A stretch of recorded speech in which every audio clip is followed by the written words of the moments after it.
Welcome to your new wrestling obsession. This is Off the Mat. We got a whole boatload of pro wrestling to talk to you about this week, but I want to start off by saying, what's up, fellas? Hope you guys had a great Memorial Day weekend. What's new? What's good? What's exciting? I did, but it feels like I haven't been on the show for like a month. You know, I missed last week, but it feels like I haven't been here for a month. Missed you guys. You know, we'll see. We missed you last week, Dom. I think it's going to be an interesting show if the conversation backstage has anything to dictate, because Dom and I have very different opinions on the state of pro wrestling right now. Yeah, you know what? Like I said, it's a hit and miss. I understand where you're coming from. We're in a down spiral when it comes to wrestling now. We're all-time high in the beginning of the year, and now that the summertime is coming, it seems to like dwindling down. You know, when we were talking about the promos, what the hell is going on with the promos? People forgetting their lines, don't know how to speak. Freaking Jay, 4 letters, 1 word, yeet. He forgets his lines, and I don't understand that. And even Seth Rollins, they messed up on some of the lines. You know, I don't understand where it's going. And now they're talking about Triple H is telling the front row you can't curse, you can't be real, you can't enjoy the show. I don't know what's true and what's not true. We had that as one of our news stories tonight, but start off by the promo situation. I mean, look, like we were talking before. And Pete called us a bunch of Nancy boys because of our takes on pro wrestling, and negative Nancy's is what he called us. I got a hot one. The state of pro wrestling is in trouble. Where these Raw shows, SmackDown shows, the way they're booked, the shows are boring. They're boring. They're not bad shows. They're just boring, except for Saturday Night Main Event. I'll tell you right now, I thought Saturday Night Main Event was hot trash. That event was hot garbage. I'm going to tell you this. Watching my dog walk across the floor and take a dump in my living room would have been more entertaining than what we got on Saturday night. Again, the belts don't change. The Vega and Chelsea Green fight, that was pretty good. She busted her nose open. You know, she figured that was a good fight. But look, the whole thing with these special events, Saturday Night Main Event, just in general, all the other stuff that's happening now, all the shows that are going to be coming moving forward, all the big shows. I don't know what's wrong. Has Triple H fallen into a stagnant of not knowing how to book situations? Or is it that he's getting ready for a reset with all these NXT people that are going to be coming up when the draft does happen, because there's going to be a lot more people on the roster, newer people. I think the problem is they're booking shows so close together. You had Mania, then you had Backlash, and then 2 weeks later you got Main Event, and then 3 weeks later you got Money in the Bank. The shows are too close together. You're right, and also doing 2 days on main shows, freaking WrestleMania, Royal Rumble, Survivor Series. What's the other one? SummerSlam. It's overload. Yes, I understand. You do the 2 shows, it makes money. Yeah, you can add in, and they're not even adding in the cards. You need to have every champion fighting. You got champions in matches that don't belong in matches. You have to tagging a champion up with somebody else to go for tag team champions. No, the belt has to be up for grabs. What was with Battleground, to have every champion win their belt on Battleground and then the next night on NXT lose them to make call-ups? Listen, first of all, I'm pissed with Stephanie losing. That was my thing. I don't know why she lost. She should have lost. She should have lost in Battleground. Plain and simple. Battleground have that, but lose in a regular show. That makes no sense. But it makes a lot of sense for you, Matt, because you've been predicting and saying she's coming up to the main roster, and that's what's happening. She's coming to Raw. So I can see that they're trying to rush people up now, and we're gonna have a big call up. So there's a lot of things happening, and hopefully Triple H is seeing all the people that are talking about what's going on with the shows. You know, but that's what blows my mind right now is we are in a pro wrestling renaissance of sorts where for the last 3 to 4 years, pro wrestling has been so good. Yep. So good. It's been musty. And in the words of The Rock, pro wrestling is cool again. Now we're getting Jay Uso Gunther 5. We're getting, we're going to see Michin versus what's up, Dubs? Title again. I mean, Seth Rollins, they're pitching the Money in the Bank match as the Money in the Bank match is the match that makes careers. It makes superstars. It makes the next superstar. Why is Seth Rollins in the Money in the Bank ladder match over the likes of Finn Balor, over anybody new? Like you got all these new stars in there. LA Knight hasn't had a championship yet. LA Knight should be freaking goddamn making more money and should be in freaking just about everything. They dropped him like a hot potato. It's like he was at an all-time high, dude. He had one of the best fights against freaking Roman Reigns. He put, I don't understand. I just don't understand that this. I don't want to blame The Rock, but you got to blame The Rock because The Rock with his freaking goddamn, his storytelling messed up the whole state of everything. I look at it, the fact that, yes, it is boring. There's a lot of things going on. And also, you just got the Money in the Bank. All right, Seth Rollins in it, right? Seth Rollins, does he deserve it to be it? No, because he's been going for the belt for a long time. But it's pretty cool because he is the big face of the WWE. But they freaking just ruined the women's Money in the Bank. You got Stephanie in it. You got, I don't know if that promo was legit, but they put people in there. We already know who the winners are. I'm going to take it as legit because WWE is spoiling shit. They spoiled the results of AAA before Friday. So with their promo on Raw, we already know Alberto El Patron is dropping the title to Vikingo tomorrow night. We know it's happening. It's happening. They already are pitching Chad Gable versus Vikingo at Worlds Collide as a AAA championship match. It's happening. Like, I don't know what's going on.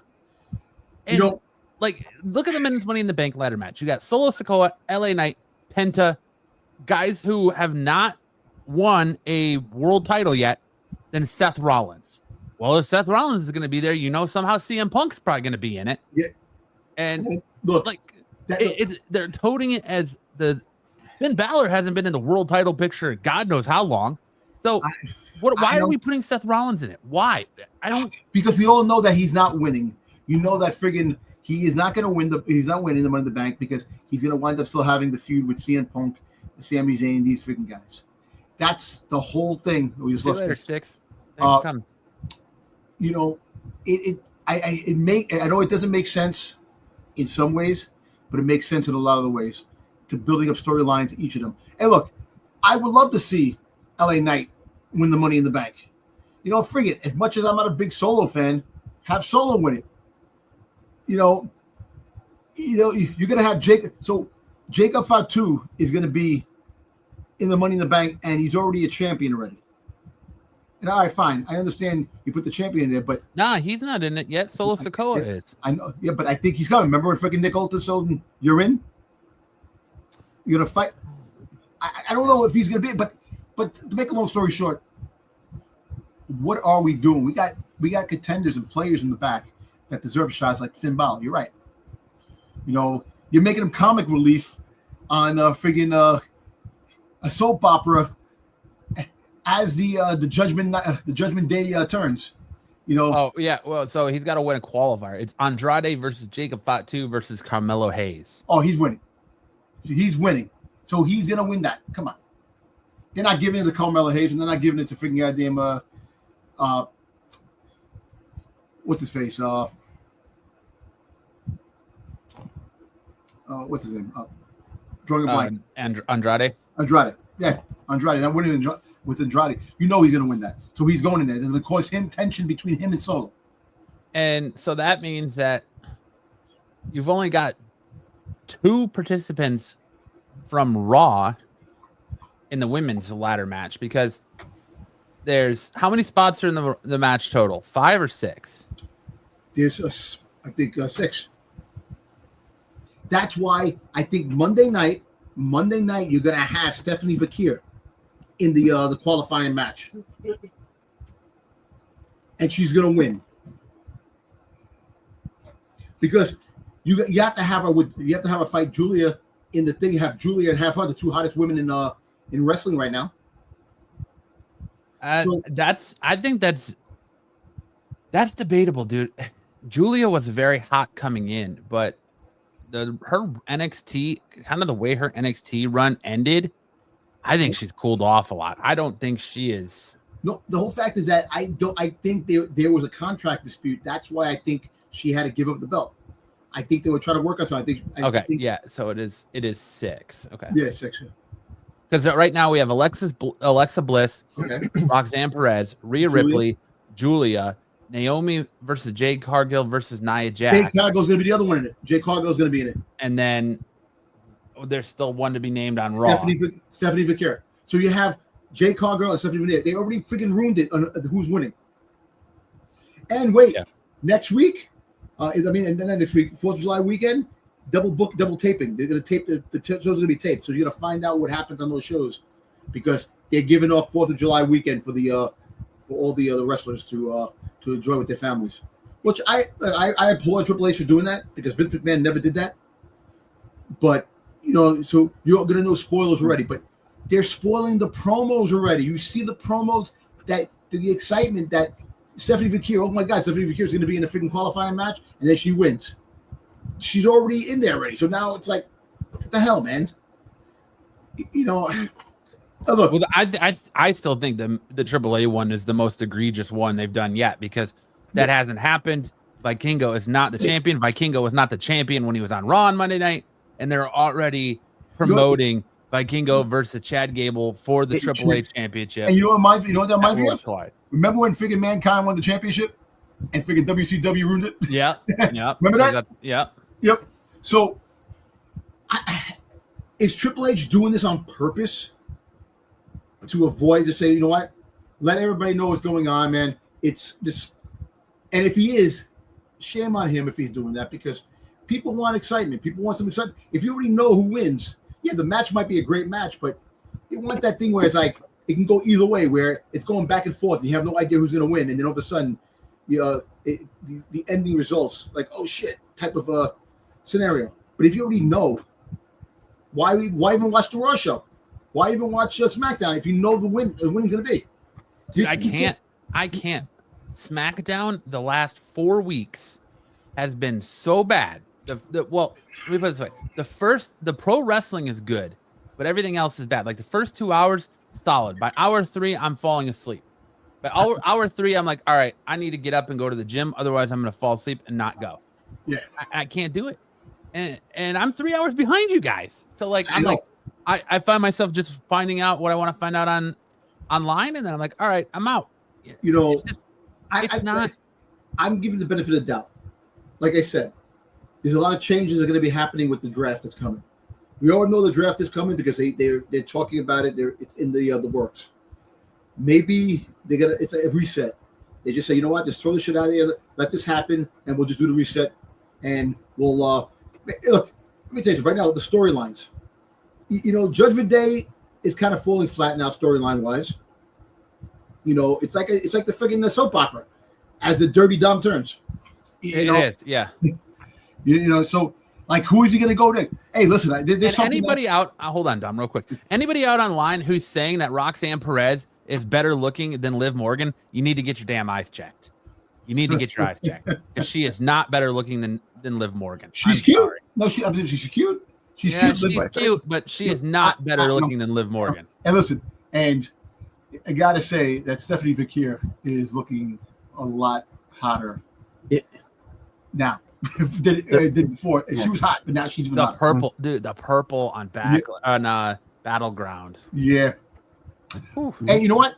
I sent you a story earlier about what if scenario. What if Dirty Dom and Stephanie Vakir become an item?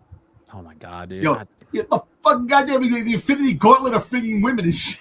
He's already collecting. Collecting. I know. Hey, he's got the greatest job.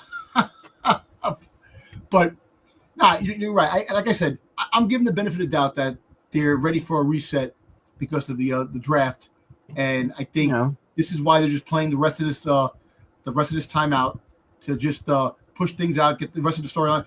Look, let me tell you something. I am bored of John Cena. His heel turn has been awful. It's been absolutely awful. It was great. It's been the worst thing. It went from so much excitement to becoming the worst thing in pro wrestling. Exactly. And you know what? And like if this is a storyline saying that he's doing this to ruin wrestling, it's fucking working. It really is. It really is working because, come on, man. That was one of my biggest problems with Saturday Night Main Event is that R-Truth John Cena match could have been something special. It could have been. And the fact that they had R-Truth come out to John Cena's music, entrance music, dressed like John Cena, with the towel, all of it, it could have been something special. They could have had a good match between R-Truth and John Cena, but it turned into a just disgusting squash. It was terrible, and there was no story. They've tried the last couple of weeks with R-Truth, working with Big Jim Uso to try and move this storyline along. There was no build here. That's the one thing I don't like about it. It's like instead of Cena losing, we're just going from like feud to feud to feud to feud, like playing the hit to get him through the rest of the year. There's no story here. The story is him and Cody Rhodes again, and it's just like, okay, well, we're just gonna fill spot here. We know he's not losing. We know there's no stakes here. If Styx had it perfectly, then he loses in one pay-per-view, gets the belt back and forth. At least a little bit of excitement. You make a champion. You do something. You make something happen out of little things to give a little excitement, and they're not even doing that. And I don't know. And it's across all brands too. You got I don't mind Trick Williams being the TNA champion, but I understand where you're coming from too. I hate that. Yeah. Well, I'm coming at it from, like I said, to Styx last week when we did our prediction shows. NXT is still very much a developmental brand. Yes. It is. You had Joe Hendry, who has worked his ass off, and we have a story about Nic Nemeth talking about this too, but Joe Hendry, who's worked his ass off the last couple of years, win the TNA championship to lose it to a guy in a developmental brand. I don't know what kind of deal TNA and WWE have in all of this, but for a WWE developmental guy to beat the world champion of your brand is embarrassing. Does the WWE own TNA? No, I don't think they do, but at this point, they might as well. At this point, I agree with you 100%. They might as well. They signed this deal. They fired all their creative and all their head people. Gail Kim gone. All these other people gone. And now you have, listen, if this was the road they were going, Randy Orton should have beat Joe Hendry for that title at WrestleMania, because that would have done so much more for Joe Hendry than losing to Trick Williams. Yeah, not only does he get double RKO in WrestleMania, he loses the belt to Trick Williams. So you're making him like a joke at this point. Or even at Backlash. Like, I know they had that Battleground 2 nights, or even at Backlash, he could have come out and called out Randy Orton and said, I could have beaten you. This time I'm going to do it. And Randy says, all right, well, if we're going to dance again, put the TNA title on the line. You give Randy Orton his next championship right there. You give him 14 right there when he wins the TNA championship. You have someone like Randy Orton leading the TNA men's division, being the TNA world champion. But no, you make your champion, who's put that company on his back, and it's the only reason people are watching TNA right now, and you have him lose to a dude in a developmental brand. Oh, go ahead, Styx. Yeah. We talked last week. We said the only way for him to lose that belt to Trick Williams is if they had something down the road where TNA is taking one of the WWE belts. I don't know if that's going to happen. Who knows if it does? If you wanted the WWE, but I still agree with you that him losing the belt to Trick Williams is not good for the wrestling product. Hey, look, how about this? You have Joe Hendry come in and fight freaking Obi Femi, right? And win the NXT champion. You have him do that and win the belt, and he takes the NXT champion away from the top guys in the development league. See, that's the only way it's going to work. If you take my belt, I take your belt. Type of scenario. But if they wanted to do this, have the Hardys win the tag team titles off of Fraxium. Exactly. If you knew Fraxium was already gone and going to go to the main roster, which we all assumed since WrestleMania, before WrestleMania, have the Hardys beat them.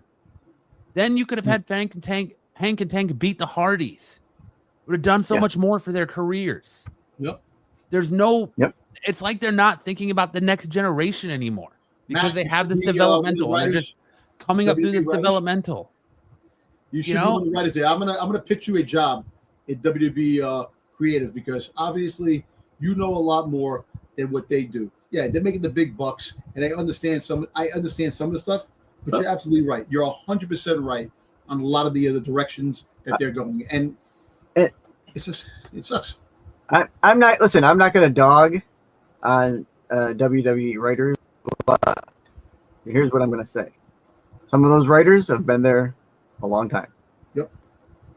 Some of them have probably need to take a step back and let someone else come in and start writing. Yeah, you know what this reminds me of? The freaking Star Wars writers storyboards for Star Wars. Because obviously, look, there's so many directions that they can go. And you're right. You could have made Hank and Tank freaking bigger players than they are by beating the Hardys. You're right. Freaking Faxium comes to the main roster. You knew that was going to happen. Everybody knew that was going to happen. You have them win. And there's so many scenarios. Look, unless they got the Trick Williams thing is he wins the belt, friggin' Joe Hendry fights him again, takes the belt back, and that's it, and end the story. But it's still should have been. You're right. Randy Orton could have won his belt, and that would have been a better opponent to fight Joe Hendry, and Joe Hendry would have got some kind of revenge towards Randy Orton. But at the end, Randy Orton would have been victorious and had the TNA title. But that's another thing. What the hell is Randy Orton's freaking goddamn story? There is no story with Randy Orton right now. He's the direction of what Randy Orton's going. He lost now to Cena. He's losing it. Anyway, he's not fighting it. I don't know what their creative is. Well, remember they lost some of his creative when KO. I know it got hurt. KO got injured. Kevin Owens. So that blew that right out of the water. I don't know what their plans were for that, but my mind just exploded. Do you know how cool of a storyline that would be if they would have held off on doing John Cena, Randy Orton? You have Randy Orton fight Joe Hendry at Backlash in St. Louis. You hold off later on down the line. You have Randy Orton versus John Cena, TNA champion versus WWE championship, winner take all. You have Cena beat Randy. It takes a teenager, and on top of that, you have Nick as the special guest referee. You could throw some, you could have made RKO during the match.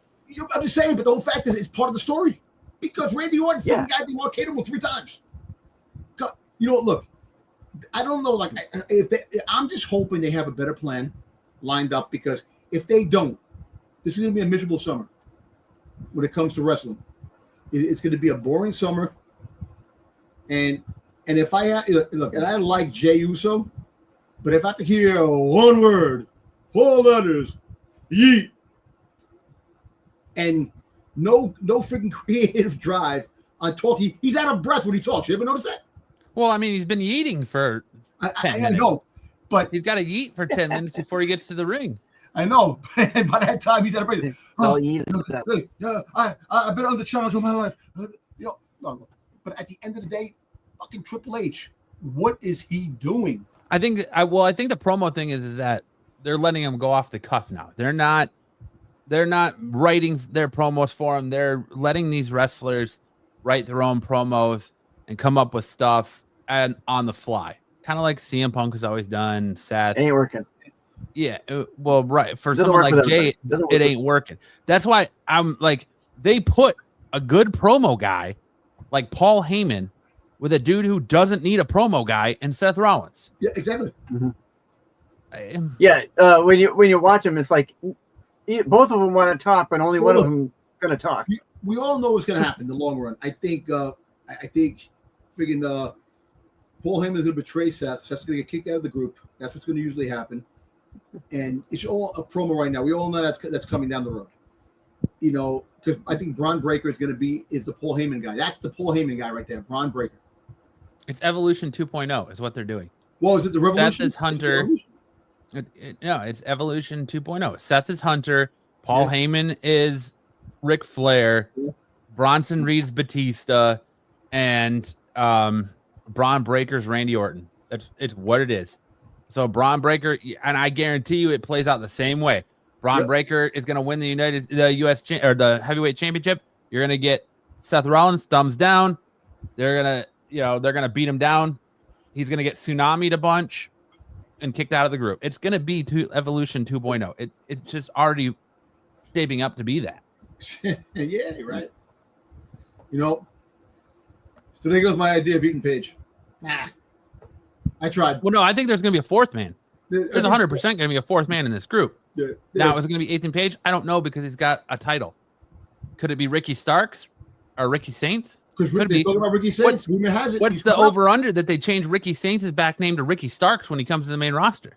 Yeah, and that's another thing too. The whole fact is too that there's promos that are going out saying that they're saying that Ricky Starks is coming up, that he's coming up to the main roster.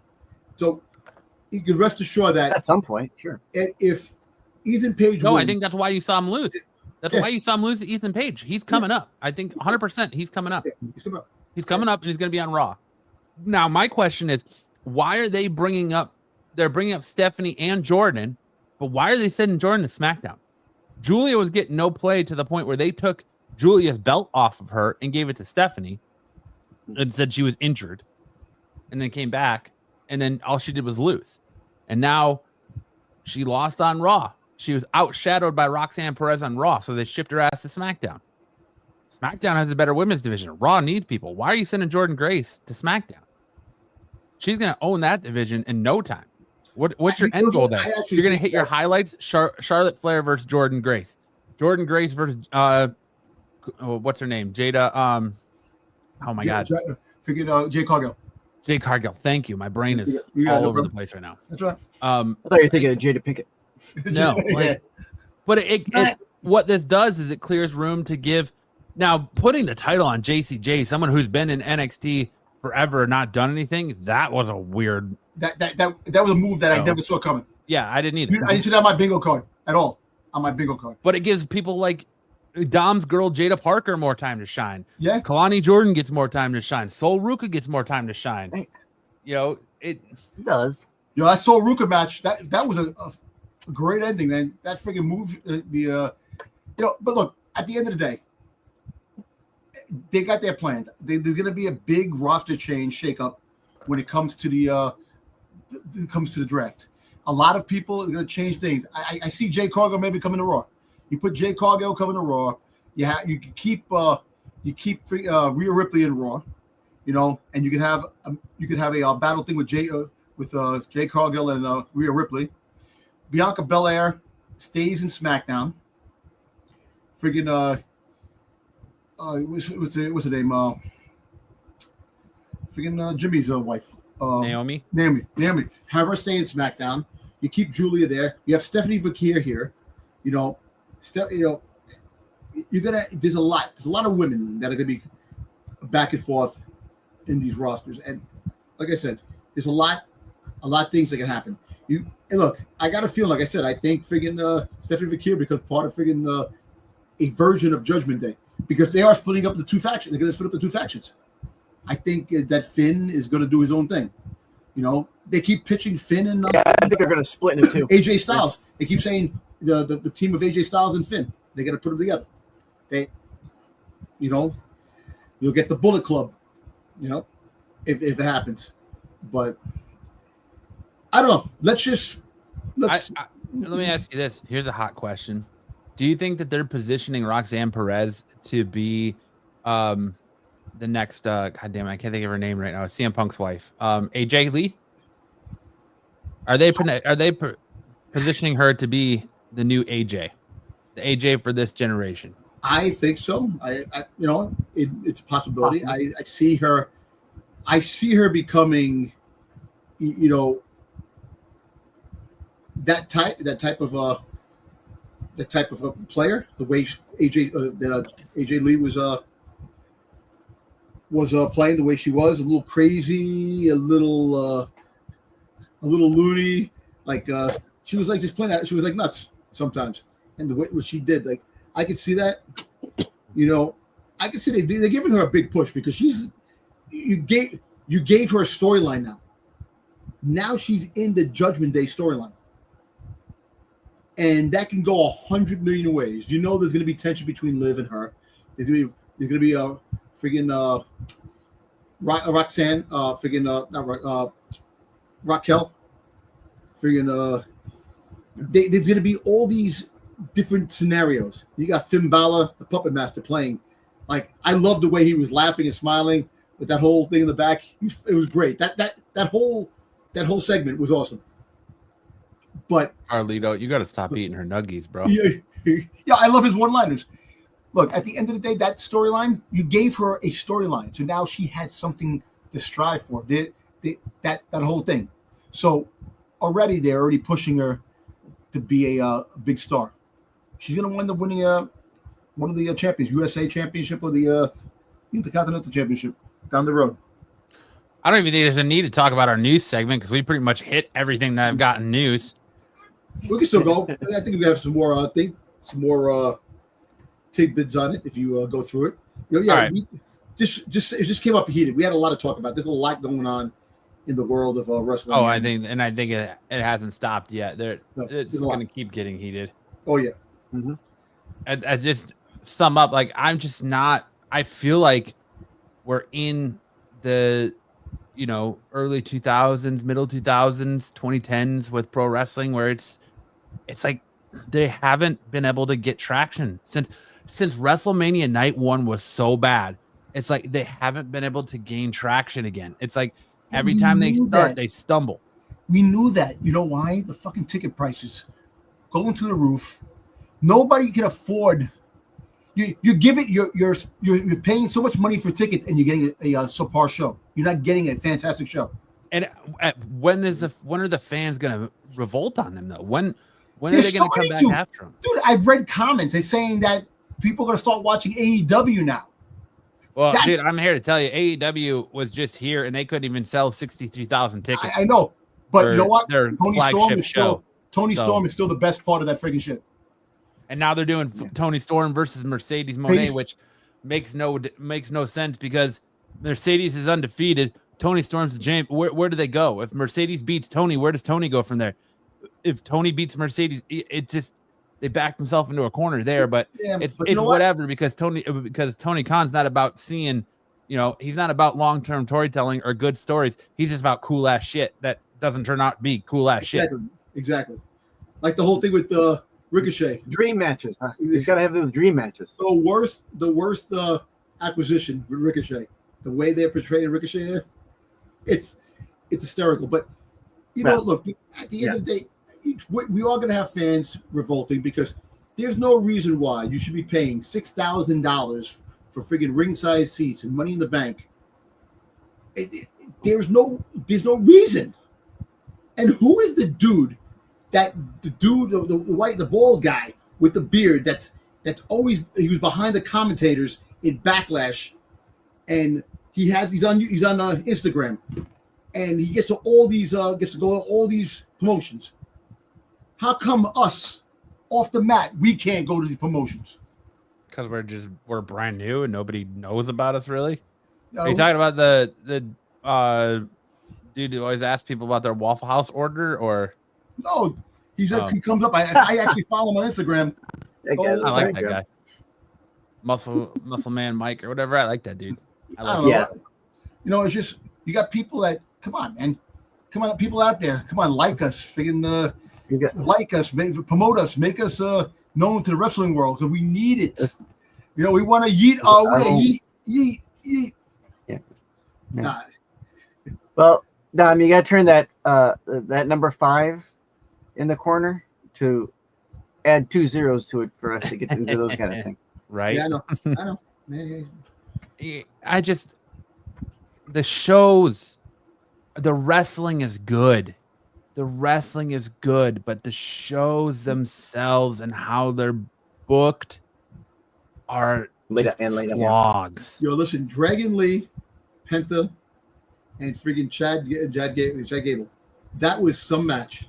It was a very good match. And unfortunately, Chad Gable was dropped on his head with that botch that happened. Twice.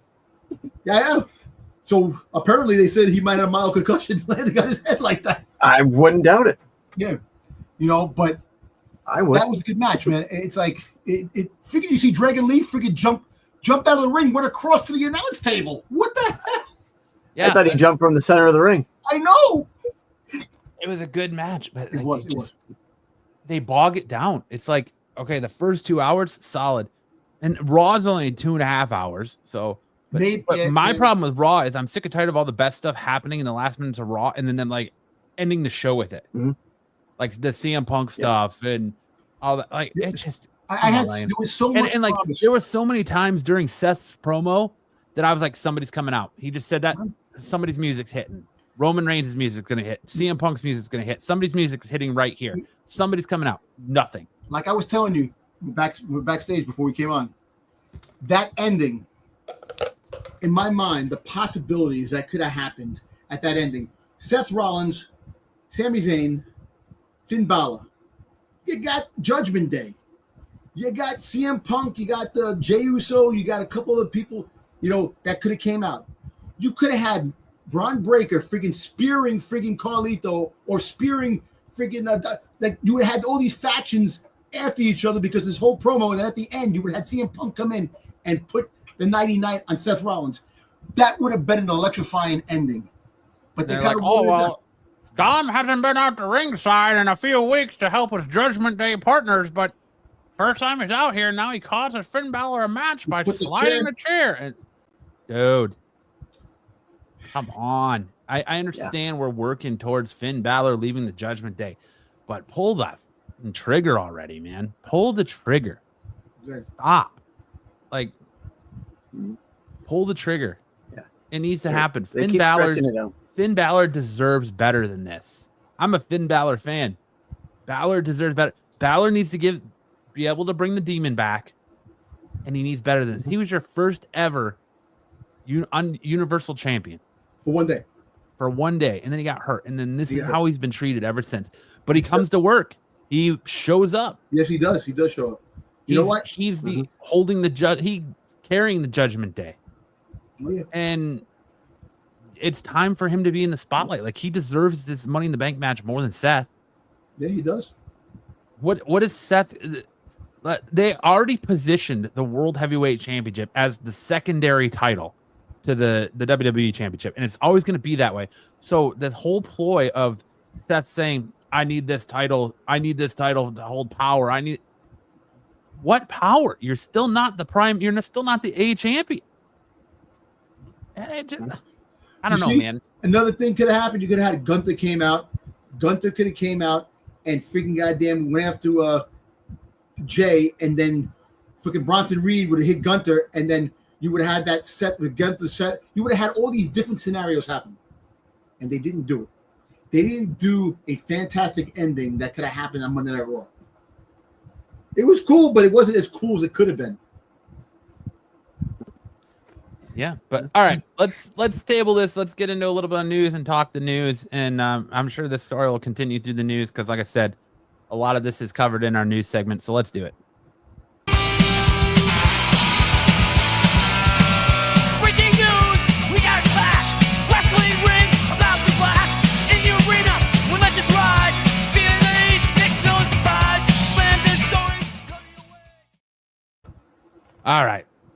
Leading us off on news, we already talked about that. We're getting to, according to Reports by Corey Hayes. 2 NXT stars are expected to join the WWE main roster following recent defeats in NXT programming. Stephanie Vaquer, who dropped the NXT Women's Championship to JC Jane on Tuesday night, is reportedly set to join Raw brand.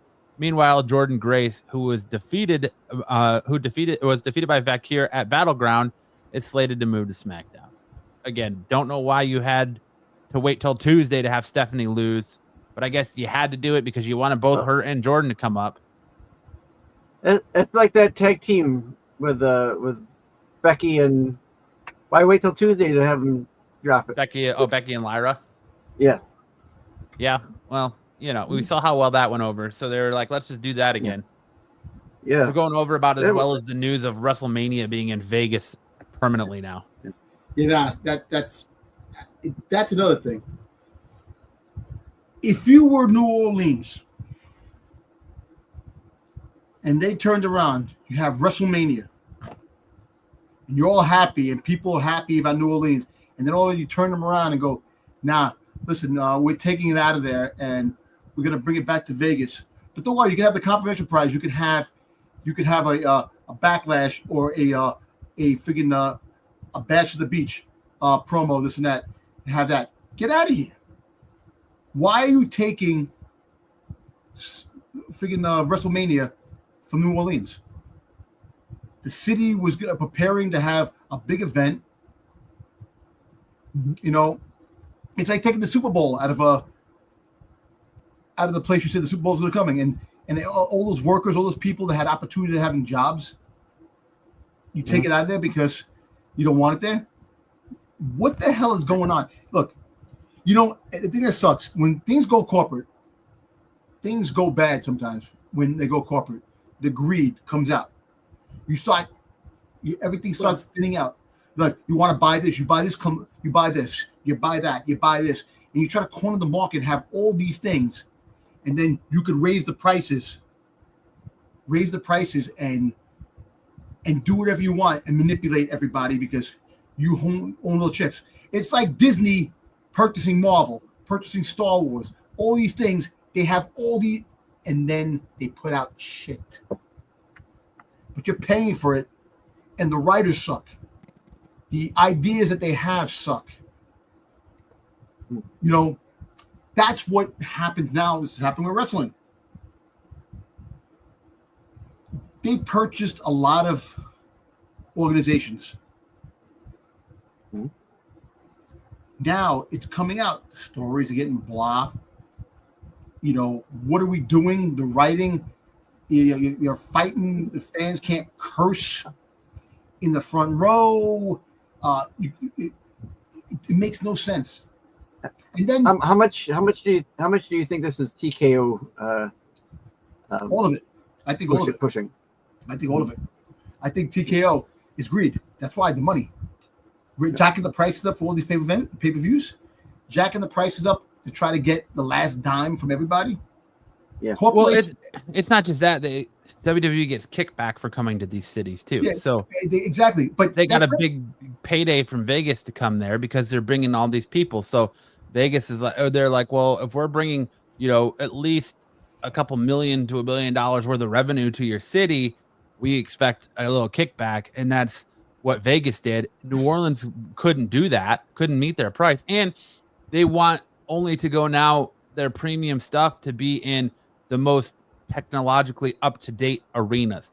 That's why, we saw Mercedes, that's why we saw Inuit Dome. That's why we saw Allegiant Stadium. That's why they were at SoFi. Right. They want the most updates. So they're going to do updates to the Mercedes-Benz Arena to get into that standard. So they'll get a WrestleMania years down the line, but they're like, here's your consolation prize, fucking Money in the Bank. Yeah. But Money in the Bank, so you're getting away from that, which is not fair to the city, and it's not fair to the fans that were prepared to go. Oh, it's coming to our town, this and that. This is going to be great. Right. But once you put corporations and involving things, corporations friggin' have the audacity to overcharge for all these events, and they ruin shit. And that's with every corporation. You know, TKO buying WWE is a corporation that bought a wrestling company. Do you see that there's rumors out there that Vince is trying to buy WWE back from them? But Jonathan Coachman, how reliable is he? You know, he says he did say he got sources that are still inside the business that there's a lot of craziness going on behind the scenes that people aren't seeing, and it's true. And you may not want to believe him, but it is true going on behind the scenes. And you know what? I give the benefit of the doubt. I'll believe some things here and there. Is there shit going on behind the scenes? 100% definitely. With the Rock's debacle on what was going on with the storylines and all the stuff like that, of course. I think there's wars going on with Triple H and the Rock. I think TKO is really considering changing of the guard. I like Triple H, but I think that his time might be freaking borrowed time. He might be on his way out. Nah, I don't think Triple H is going to go anywhere. Look, people are coming back in the business to specifically work with him. I know. I don't see him going anywhere. I don't see it either. But the Rock stuff, I think the Rock stuff, he's not going to be involved in anything until 2027. Until his movies are done. It's in 2027 because he got 3 movies that are coming out. He's got other things, so you won't see him for a while. But you ruined a storyline that could have been phenomenal. Shoulda, woulda, coulda at this point. You gotta. I'm looking past like the John Cena heel turn could have been amazing, and hopefully it finishes strong. But right now, there's no gas to it. Better. And it's just, I'm fearful. Like, what are they gonna do? Are they gonna put the belt on Stephanie right away in the main roster? Are they seriously gonna have her come up and have her win Money in the Bank and have her cash in and win the belt off of Io Sky right away? Either Stephanie or Julia, one of the two. One of the two is gonna win the belt. Or is gonna win the briefcase, because you're not gonna bring these girls up that are hot as shit now in the organization. Stephanie definitely has an edge over Julia right now, but Julia is still hot. You can see them running with that and having that happen right now, which, makes me laugh. So you get the contract, so you can take any of the championships. You can go for the Intercontinental, US, to get whatever championship you want. Why would you want the Intercontinental US Championship when you can go for the World Champion? Right. You never see anybody go for those. So that's why they should have a secondary, something that can qualify you, like in freaking Money in the Bank. You have the winner of that, but you also have qualifying winners of going the fight to become the next in line to fight for that belt. Well, there's also rumors going around that Triple H doesn't like the Money in the Bank match and he wants to do away with the Money in the Bank stipulation. So who knows how long that'll even be around. I don't know. But Stephanie has red on already, so Raw is red, so she's already ready to go on Raw. So yeah, I mean, if you would tell me that when they signed, that all intents and purposes, the signing of Stephanie looked like nothing more than to just keep her from AEW. Yeah. She had that banger match versus Mercedes. Yep. There was talks of her going to AEW. They signed her to go to AEW. If you told me that WWE was like, oh, well, Julia is going to be the next big star and we're going to, figure out Stephanie, I'd believe you 100%. But Stephanie came in and the crowd got behind her and everyone got behind Stephanie, and Julia just didn't pan out the way they hoped. Well, and I think it was a surprise to them that Stephanie became the bigger star than Julia in WWE. Yeah, and meanwhile, Julia was a highly watched and talented wrestler that wrestled in Japan. And she was AEW wanted her too. AEW wants everybody. Yeah. So is WWE. But look, me personally, I think that Julia is going to thrive. She's going to get much better, and she's one of the big stars that are going to be in years to come in the main roster. Because how many times can Rhea Ripley go for the belt without any qualifications? Going to friggin' just I'm going to be in the match, and you didn't even fight to be in the match. You just said you're going to be in it, and you're going to be in it. How many times is Charlotte Flair is going to be into the thing? And that's right. Seth Rollins and the John Cena's and all these people that won the belt over and over again. We all know that they get first dibs and everything because they're the ones that put their time in. We know that. But these up and coming stars, these young kids, the young guys, young girls that are coming in here that have a huge potential that can become the next big thing. You got to give them opportunities to make a name for themselves and have things happen where look like Roxanne Perez, right? She wound up breaking the record for the second longest person in Royal Rumble. In the women's match, they've only been doing the women's Royal Rumble for how long?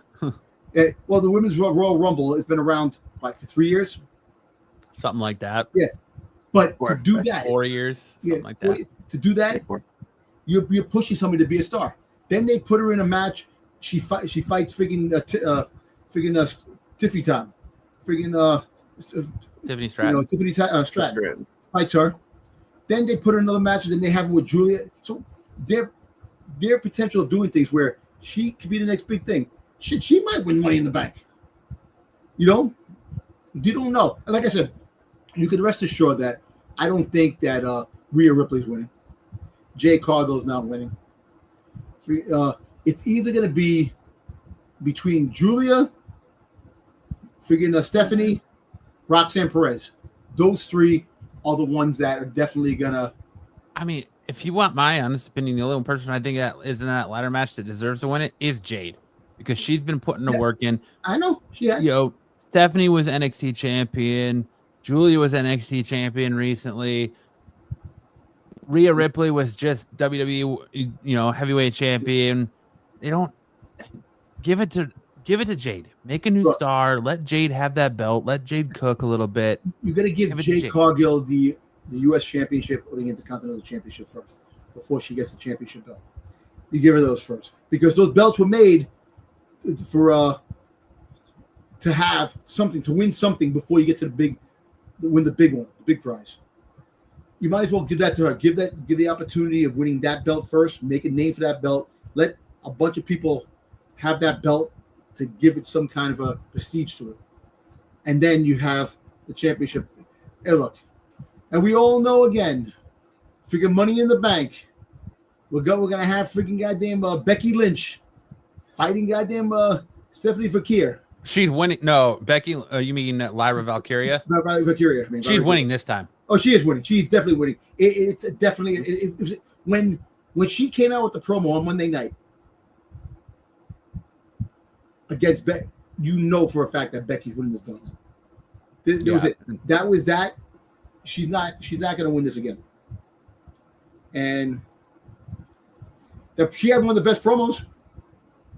She freaking turned around. He goes, why you with your goofy husband? I was home with my hot husband. He goes, yeah, the only talent about you. But all they're doing is rehashing. They're using the same shit they used to use against Seth with, the only thing good about you is your wife, or the most talented person in your family is your wife. Yeah. And now they're just flipping it. And, the most talented person in your family is your husband. It's tired. It's tired, recycled garbage. That's what they do with everything. Yo, you know what it reminds me of? Homage covers in comic books that they use the same things over and over again. And I just actually seen something that they're calling trash already. So, Batman, the famous McFarlane Batman cover with Batman with the girl hugging him, with the cape, and then they did mom stuff like that. They got a Vader book. They're making a Vader book with Padme. Vader, his cape is all flying like that, and they have Padme there. I think it's pretty cool. And Bruce is like, "That's not cool," but they use it's the same with Bruce. Hollywood Bruce is a hater, But Batman 423 is homaged so much, but we're not talking about comic books. We're talking. I'm just saying. I know what you're saying. The recycle thing over and over again. Yeah. With the storylines, Yeah. So that, I mean, we had a good stretch when a lot of the storylines were kind of fresh, and recently, since did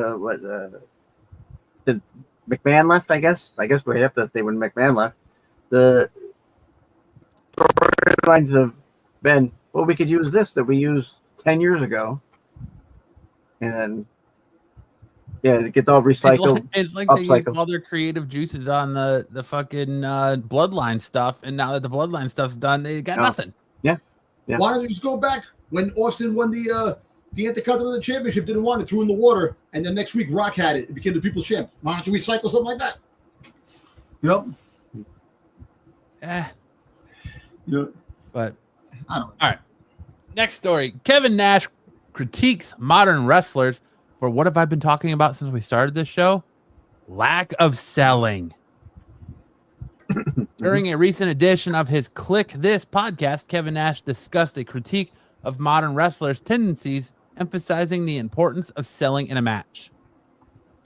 On Double Knockdown, if you're in the match and you don't have people, or you're having a hard time getting people to where you want them to move them, I learned this from Scott Hall and Shawn Michaels. If you do a double knockout, whether it's a double crossbody, you do a double knockout down, the key to the double knockdown is not to move the minute you hit the ground. Because of your head hits, and we get a response from the people like, okay, that wasn't supposed to happen like that, and then you both hit the mat, nobody moves. Now the referee is looking, and if he's got a good worker, he's looking back and forth going, oh fuck, oh shit, what should I do? I better count 1, 2, 3, nobody moves. Because of the minute you move, the people know you don't need them. When it gets to 7, you'll get to the people to make noise because they're like, come on, man, get up. That's what you need to do. You need to call that match. You need to run the ship out there. On wrestlers adjusting their gear inside of the ring instead of selling. Oh, I see great double knockdowns move where both guys are, and somebody's immediately. I watched the girls and others the other day, and they had a great move outside, and one of the girls is on the floor not moving and selling. She's not moving and selling, except she's pulling up her fucking knee pads. It's like, oh wow. Make sure your fucking costume is fucking squared away. Check your match. Make sure your watch is squared away. So what can you see it? So you can't see it. It's a little tiny thing, but it's always the details between, great and just merely good. And I've been saying that for months. I'll throw that at this. Sol Ruka Soul Snatcher. Great move. But the person has to be in the right place to hit it. Yes. And setup is hard. I hate the setup of these people like Tiffany Stratton with the prettiest moonsault ever. She drops you, and then you see a few weeks ago, she dropped Nia Jax, and you see Nia Jax shuffle to get into place for Tiffany Stratton to hit that moonsault. You always see women get knocked down, and I agree with Kevin, knocked down and pulling up their knee pads, fixing something. That's my biggest critique as of late, is like nobody's selling. I think, when it comes to like that, when like situations like that, with Tiffany Stratton, the move she does, wherever the person falls, stay there. Don't like move over to the spot. Stay there. Expand your range. Expand it. Work on moves where, all right, if she's over here, can I reach this? Can I reach that? Is it possible? And work on that.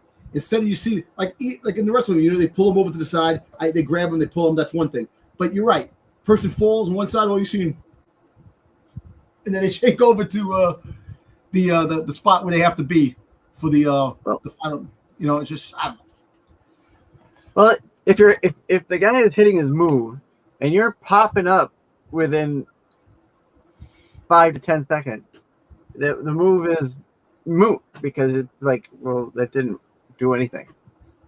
So why the next time you try to do it, it should be the same thing. You should be getting the same reaction. but you won't. You'll get something different. You'll get a different reaction from someone else because someone else will sell it where someone else won't. You know what I'm saying?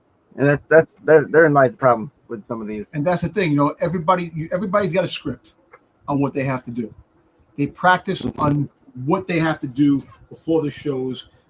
They prep before the show comes on. But you have to. You have to be aware. Look, you have to be aware of your surroundings. Like in baseball, when you're running for a ball in the outfield, you got to make sure you know where that wall is when you're gonna hit the wall.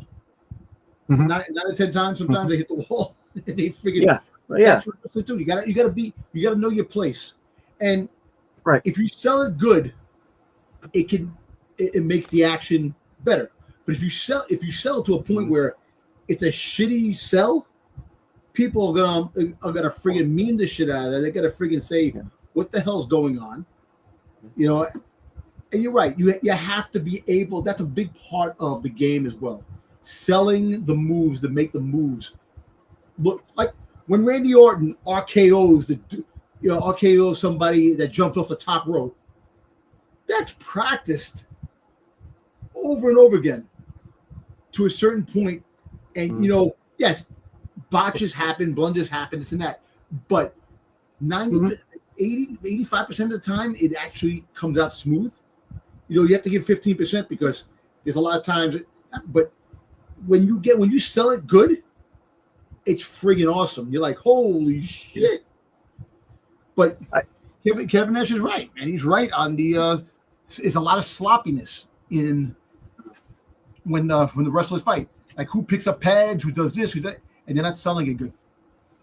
I also think the amount of time they have to work to build the match, pre-match, is very short. A lot of these PLEs now have been every 2 weeks. You're right. So when do you get time to work on that? The day you're still of a professional. Like you're still a professional, but regardless, you should know how to sell. So if you're like, okay, this is the big power move, you sell.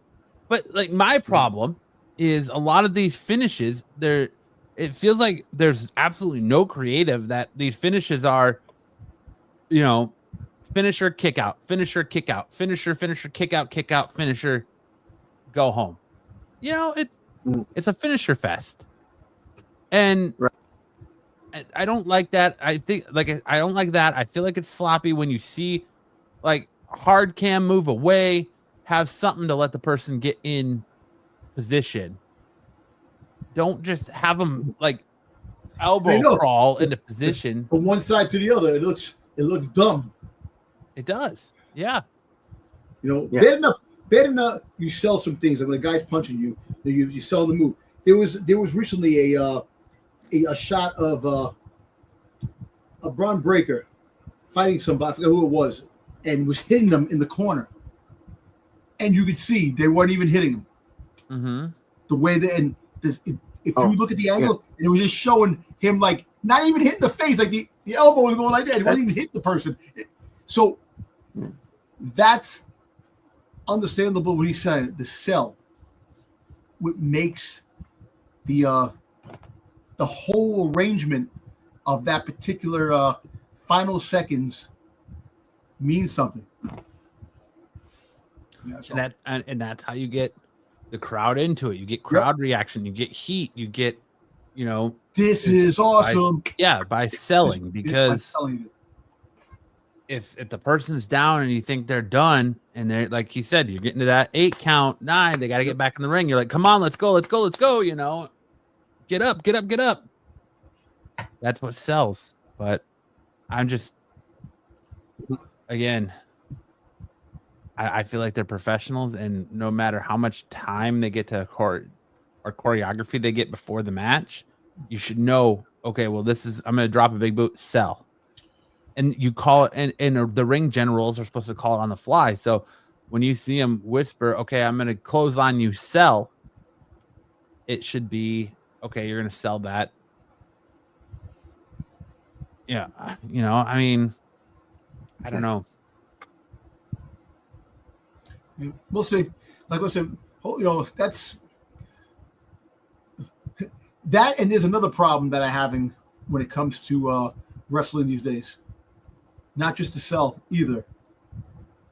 The finishing moves used by the particular person, and you kick out of it. And it's like you're kicking out of a move that's knocked out people, and you're kicking out of it.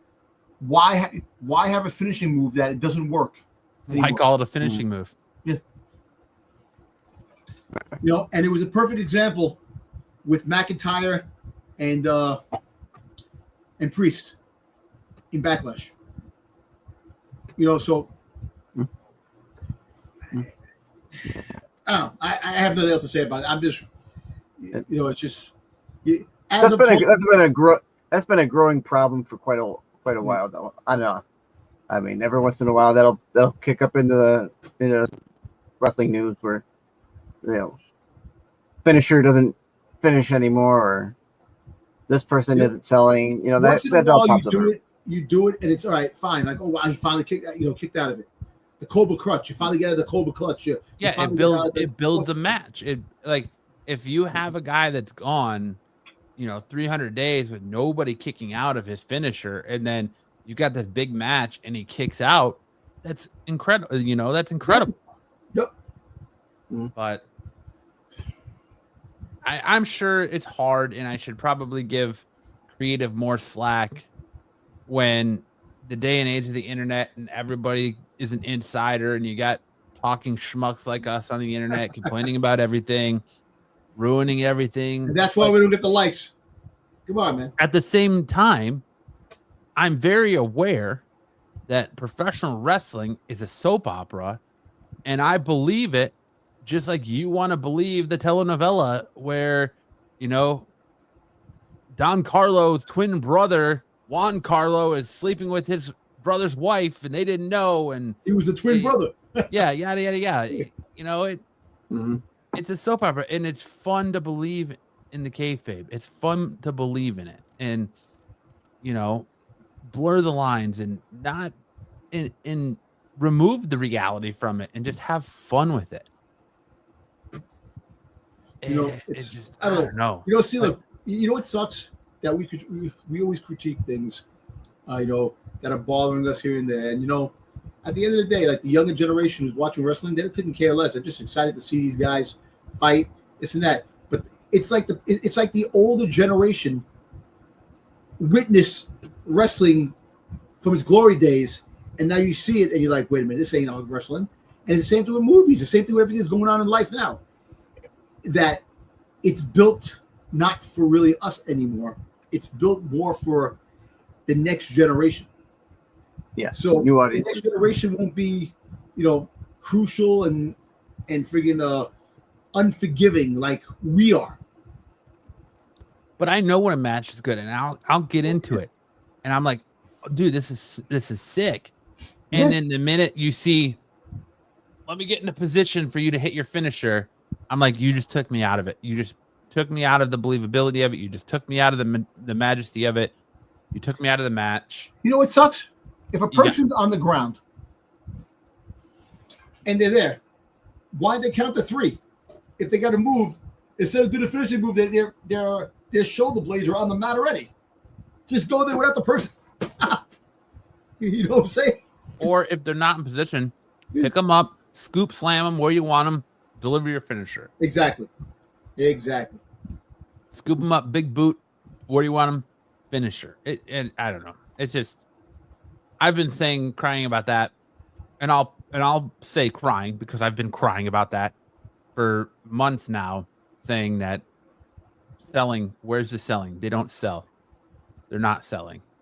But moving on, in an update, old Johnny People Power Laurinaitis, he was dropped from the Janel Grant lawsuit. And I contemplated talking about this, but it is big wrestling news.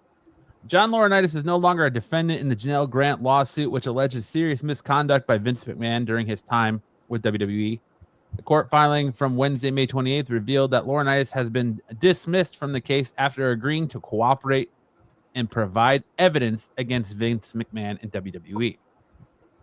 So what this sounds like is Vince came out and said that he was going to refuse to give any documents to lawyers, and they said, yeah, well, we'll see about that. And so they went and probably offered Laurinaitis a sweet deal to get what they wanted.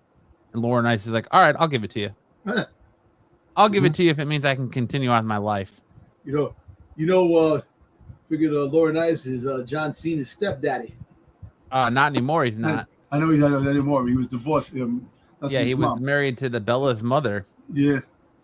But it was dismissed with prejudice. So it means that he's not necessarily saying he's innocent, but he's not necessarily saying he's guilty. And they're just going to remove him from the case and he can move on with his life. But, for him to just flip on Vince McMahon, this to me smells like they cut him a good, sweet deal to get what they wanted that Vince wasn't offering up. The more you look at this, lawsuit, the more freaking Vince McMahon was an evil son. Yes, he was. More wrestlers are coming out on saying things about him, that the way he was, and how he treated the women. A lot of women didn't like him. He was kind of a creep. He was creeping on them. It's sad. Vince McMahon was a visionary when it came to wrestling. He put this on the map. He gave us the Attitude Era. That was by far. Did he though, or did Vince Russo? No, give us the Attitude the Era? reason why they did it because Kevin Nash and friggin' Scott Hall went to WCW. That's the reason why they made the Attitude Era, because they were trying to compete with the WCW. And if it wasn't for that, they invaded. There would have been no Attitude. There would have been no Attitude Era. Meanwhile, what's funny? The Attitude Era didn't last as long as people think. It was 3 years that the Attitude Era lasted. Yeah. And they had some of the greatest storylines, some of the greatest in-ring performances, in-ring freaking goddamn promos when it came to things. Yeah. You had everything that they can never do today. It was like 5 years because it was 97 to 2002. Maybe 5 years, 3 years. But it still was one of the best eras in all of wrestling on what we got. But if you break it down, think about it. They had the competition, and that's what I want. That's what I want AEW to be, because they had WCW pushing them, and they were in competition with WCW. That's how they were. WCW won? They were in competition with AEW, whether they want to admit it or not. They were in competition with AEW, so WWE stepped their game up. Now AEW has faltered, and they're losing fans, and they're struggling to sell shows, and WWE is getting more laxed. They need good competition. Competition makes professional wrestling better for everyone. So they need AEW to elevate, to have that competition, to elevate professional wrestling across the board, no matter what company you're in. Yeah. Or they need TNA to step up. Well, fuck, they can't do that because they just stuck their thumb in TNA's butthole. And what are you going to do? That's what I'm saying. Corporations, you buy all the competition, and that's why the storylines lack, because there's nothing that can compete to make you get better stories.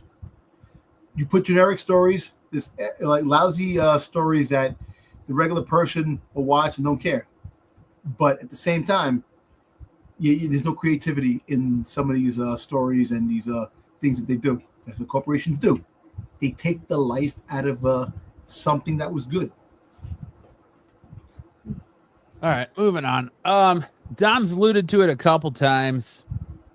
WWE considers asking fans to avoid swearing during shows. WWE is considering directly requesting its live audience to avoid swearing during television events. On this latest edition of the Wrestling Observer Radio, David Meltzer reported that WWE's idea includes making an announcement to fans who are present at the show's broadcast around the world. He said, people have actually suggested this, and just like making an announcement of, hey, we're here, it's a TV show, it's gonna go all over the world. We want you to have fun. Don't swear because it's going to ruin the TV show. Meltzer noted how much a request might have been perceived in the past with how today's audience might react. He continued, in the past, if they had done that, the audience would have then started swearing because they wouldn't want to be controlled. But I think this audience is mature enough to start and smart enough and everything like that, that if you told them that, I don't think they would take it that way. Although this idea has been discussed internally, it has not yet been implemented. Stop the controlling. Stop the stuff. Let the fans be the fans.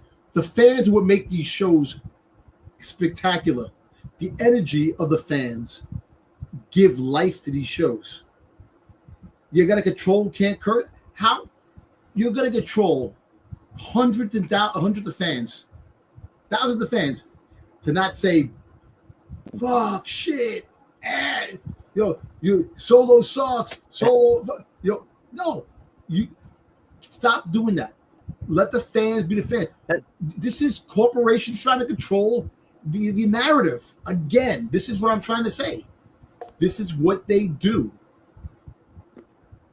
We already have a 30-second or whatever delay on a program. Yeah, we do. I mean, so the truck can bleep out stuff. If you don't want And that, they just suck make at sure it. the truck They is. absolutely suck at it. Their sensors Well, are yeah. terrible. Well, there you go. Get better people in the truck. When did we, when they aren't sleeping? as a society, lose the ability for parents to parent? Because that's where I come up with this. Why is it that WWE feels the need to say, oh, well, don't swear because there might be little kids around, when you've got parents that take their kids to R-rated movies?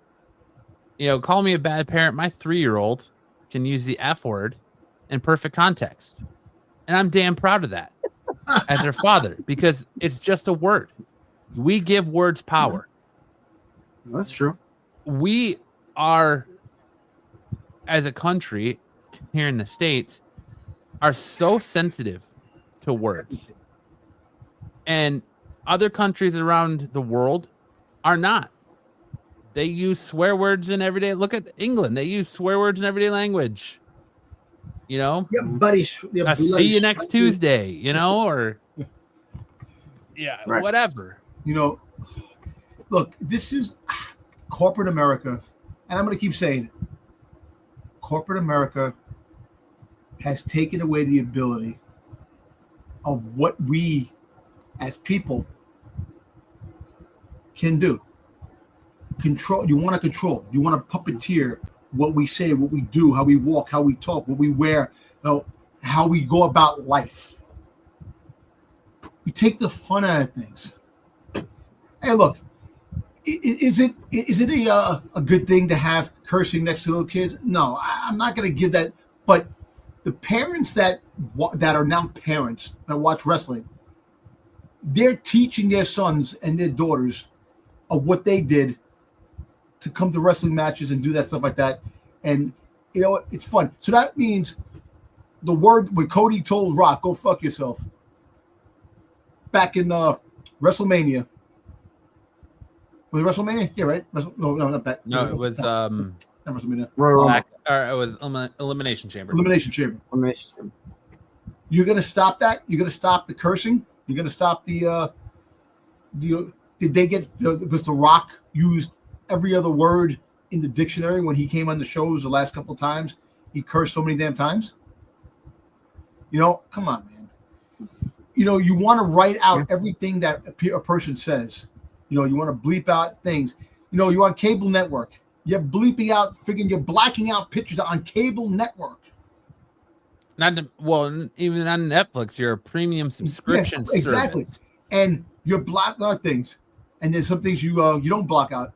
It's just, see, you guys see, it's right. Like Dub says, TKO now owns the rights to all these things, and they can choose if you're going to come in and swear. They can turn around and say, you know what? If you swear, you're no longer welcome to coming to wrestling matches. Okay, and then they're going to have no crowd. That's what I'm trying to say. So you can't control. Just continue to block out. You get better people that can block out the thing and let people be people. Let them enjoy the show. Stop trying to control the narrative. If you can't sit there and give a holy shit chant when there's a holy shit moment, what's that going to do to your crowd? Exactly. Like, holy shucks. I understand not going in there, holy crap, doesn't have the same effect as holy shit. Exactly. Like, I understand. Don't go in there. Don't be a belligerent idiot and just swear to celebrate it. Don't just start going fuck, shit, bitch, cock, balls just to celebrate it. What if you have Tourette's? What do you have Tourette's and you're yelling that? Well, it happens to people with Tourette's. Yes, it does happen to people with Tourette's. But I'm saying, like, you know, as a WWE fan, when you watch it on TV, what to expect. Yep. When you go to a WWE show.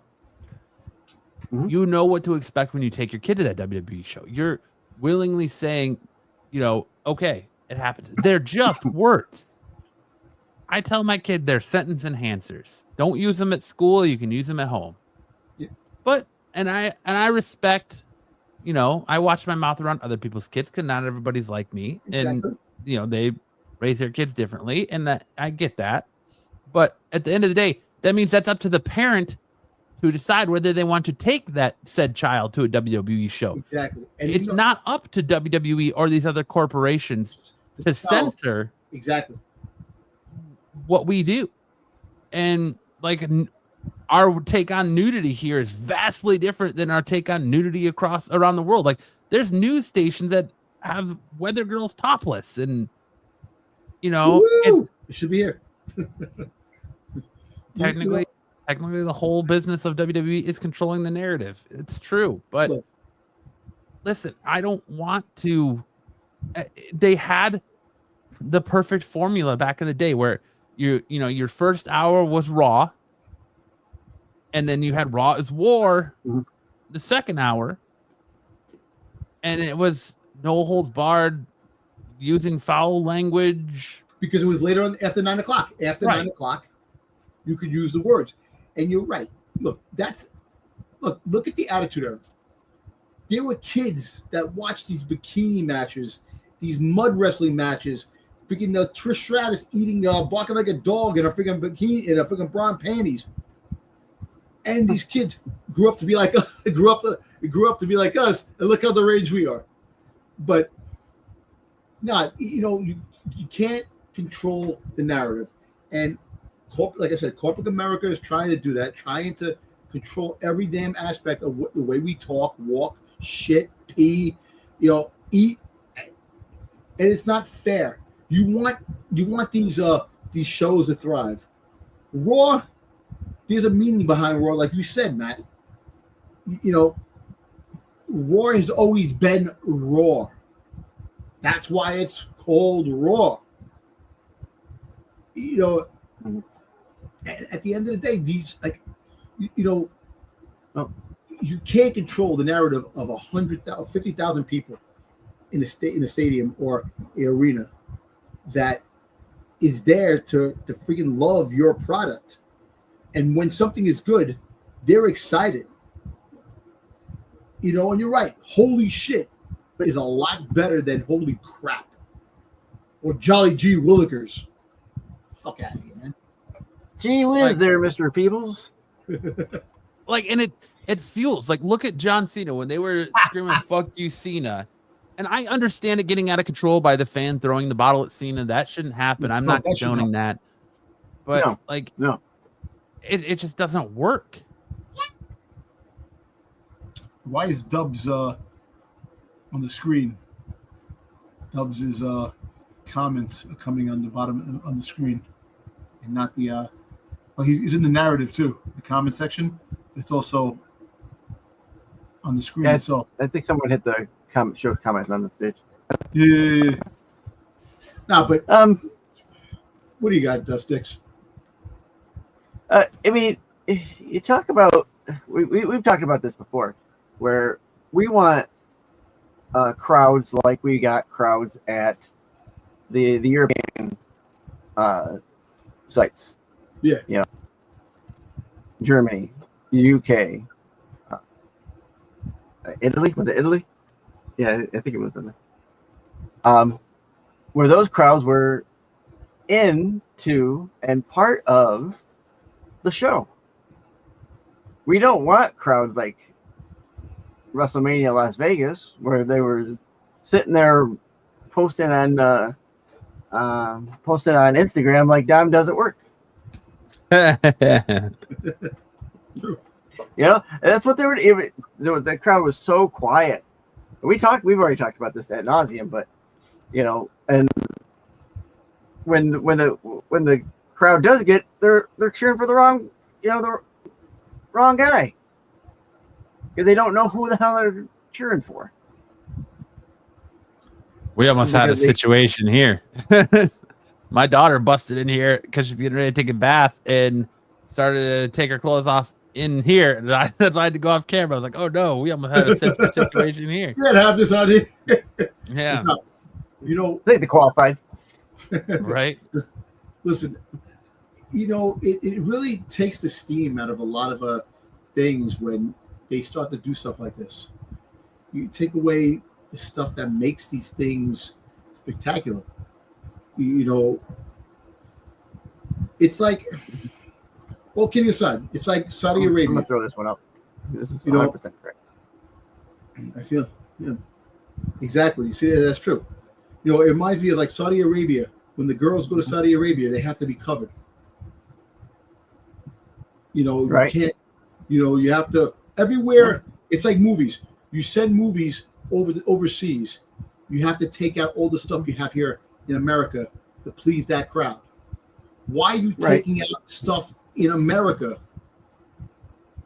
that should be here? We're not another country. We're America. Leave what's going on here. I'm sorry about this. About the sensitive snowflakes that are out there that freaking cry for every little fucking thing. No. Stop the shit, man. Just stop it. Let us be the fans we want to be, to cheer who we want to cheer for, to freaking swear at the moments that are like, holy shit, this is a great show. Stop trying to control the narrative. End the story, man. All right. Moving on here. Nic Nemeth is legitimately pissed off over Trick Williams' TNA World Title win. At this past weekend's NXT Battleground 2025 pay-per-view event, Trick Williams stunned the wrestling world by defeating Joe Henry to capture the TNA World Championship. The victory has stirred up strong reactions, especially from former TNA World Champion Nic Nemeth. In a recent interview with What Culture, Nemeth didn't hold back when asked about the title change. Clearly upset, he admitted that the outcome has left him furious, expressing frustration over Williams walking away with the prestige title. He said, "I'm absolutely furious and pissed off about it, and that's no joke or a game. I feel like Joe Hendry has accomplished so much, and he's brought so many eyes to TNA, and he's kicked it so much ass. This isn't a world of participation medals and awards that says, hey, great job. You lost your world title to a different guy from a different company. So I don't go, hey, great job, buddy. Thanks for trying really, really hard and losing our title to a different company. I say I congratulated him when he brings people in, when he defends the title. He beat me, and I said, damn it, you beat me. You got me. And when you lose and you mess up, you're just like I do to myself, or I get on Ryan's case when he makes mistakes. We own up to it. He lost our world title. I'm not okay with that. I feel like we might need to bring back wrestling court or something, or pull him aside with everybody in the locker room, because if everyone's going to pat him on the back for the good things, we need to let him know when he's messed up and lost our world title. Trick Williams is a badass. He's awesome. He's got a great future, but he's an NXT talent who is now a TNA world champion, and I'm pissed off about it. And I agree 100%. Let me ask you a question now. How much does that work, and 100%? How much is that actual frustration? I think it's probably 90-10. Okay. That would be my guess, is 90-10. Frustration versus work. He's 100% right. And I said it at the beginning of the thing, is that NXT is still looked at as and treated like a developmental brand. And because you have a guy in a developmental brand winning this company's top prize, it makes TNA look bad. And I said it last week when we did our preview show. I said, if Trick Williams beats Joe Hendry, it's going to look bad. It's WWE giving a big fuck you to TNA. And so what does TNA get out of this ordeal? Okay, you get some of our stars to show up. Oh, great. You had Obafemi show up, Trick Williams show up over there. Right, what's her name? Cora Jade, who's not with the company anymore, who for all intents and purposes might just be a TNA, wrestler soon. Yeah. You've Dolph Ziggler, a guy who's been on top, WWE and TNA. Nic Nemeth, Dolph Ziggler, whatever you want to go by.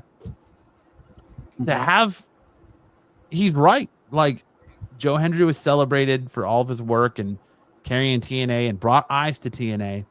And then WWE just rolls in and says, suck it.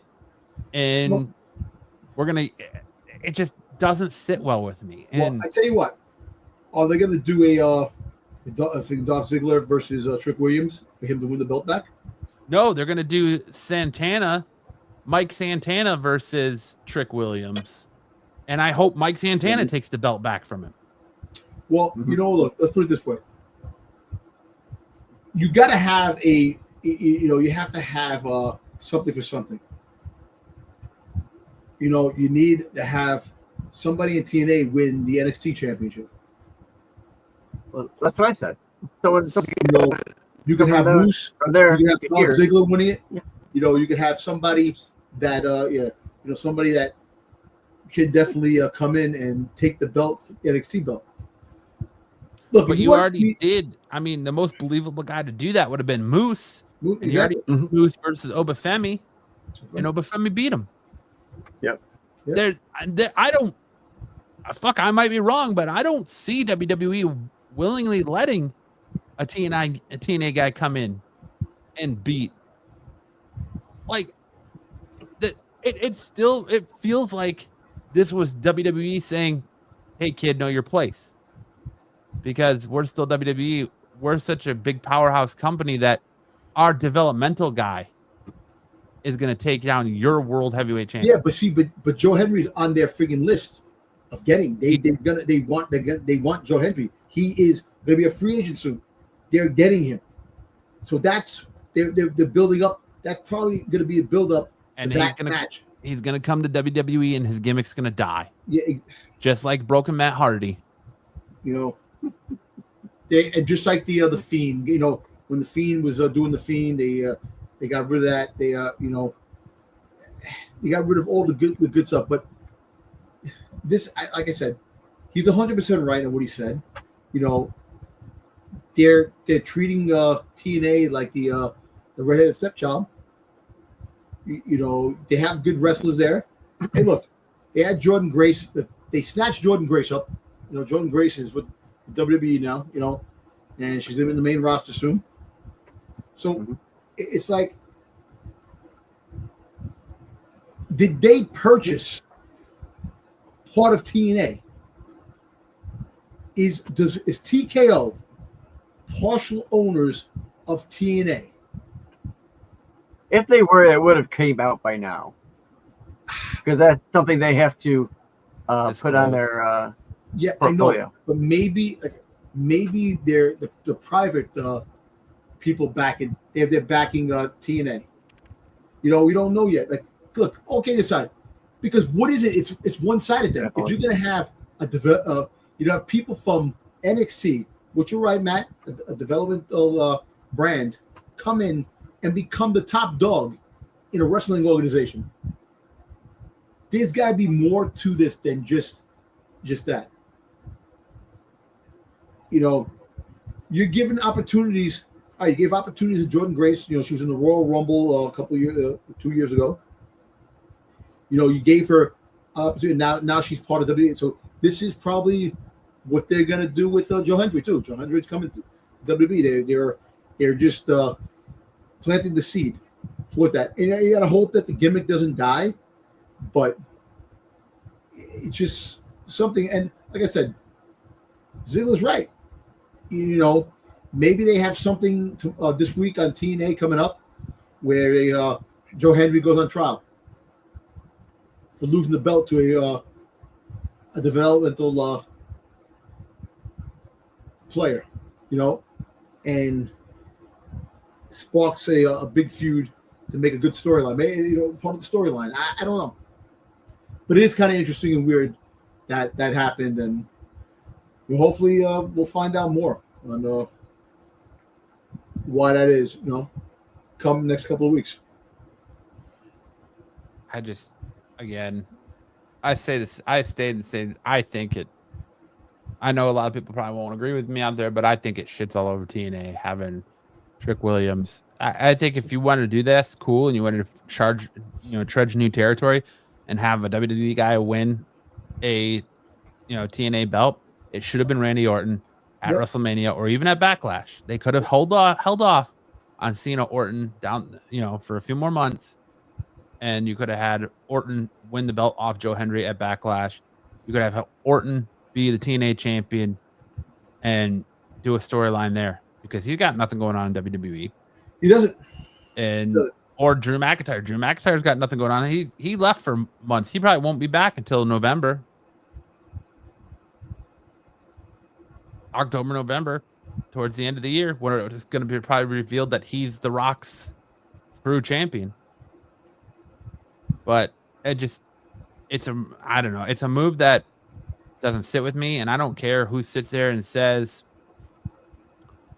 oh, well, I've seen a lot of people that do this, what we're doing, who are much more followed than us and are much more in the know than us. They're like, oh, that's a good call. No, it's not.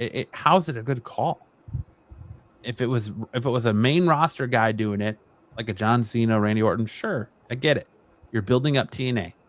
But you just shit all over Joe Hendry, who you're trying to bring in because you had him lose to a developmental guy. That just tells me that you're saying that TNA is no better than your fucking developmental brand. Give me a break. Maybe it's maybe it's because they don't know what to do with Trick. Hey, yeah. Because I thought that Trick was the leader of the friggin' so did I. The Dark State. Yeah. We all did. Yeah, exactly. And it makes sense. If he was the leader of Dark State, that would have been all right. It's pretty cool. Yeah, he's the leader. We knew all along, and he has that group with him. And they could have came into WWE, the main roster, and it would have been freaking great. But I don't know. There's a plan for everything. Hopefully the plan with TNA, and Trick Williams with the belt and Joe Hendry losing. There's a bigger plan out there that we're not seeing just yet, and they'll come out, and we'll see. But I just feel like WWE is trying to. I feel like WWE is creating Roman Reigns 2.0 in a way with Trick Williams, where they're just trying to shove him down your throat. How long did they try to shove Roman Reigns down our throat? Yeah. And fans would just not get behind him. But Trick Williams he's just starting out. Right. And I understand that, but I just feel like he's just been shoved down our throat on NXT. And I think if you watch the main roster, then you don't feel the same way because you don't really know what's going on with Trick Williams. But if you're an avid wrestling fan and you watch TNA or NXT, it just feels like they're just jamming. Look, when he won the first championship, when he was in the shadow of freaking Carmelo Hayes, and he found out Carmelo Hayes was one who attacked him, and he won the first championship, people were behind him. It's not they weren't behind him. They were behind him. Right. I don't know what their main goal is, what's what. Yes, he's going to come to the main roster. Comes to the main roster, get buried like a Carmelo Hayes. Maybe we'll see. But that's it for news. We've been on this fucking shit for an hour and 39 minutes, and we're just now getting through news. It's time for reviews. We're going to start out with our review. A SmackDown 00 says the problem with Roman Reigns analogy is that they keep doing it, and doing it eventually worked. Yeah. Well, no, I'll tell you what did it.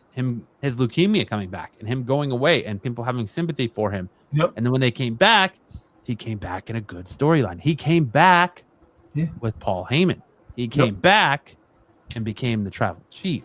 He came back and he was gone long enough that people it settled, and he came back and repackaged himself. And they slowly built the friggin' the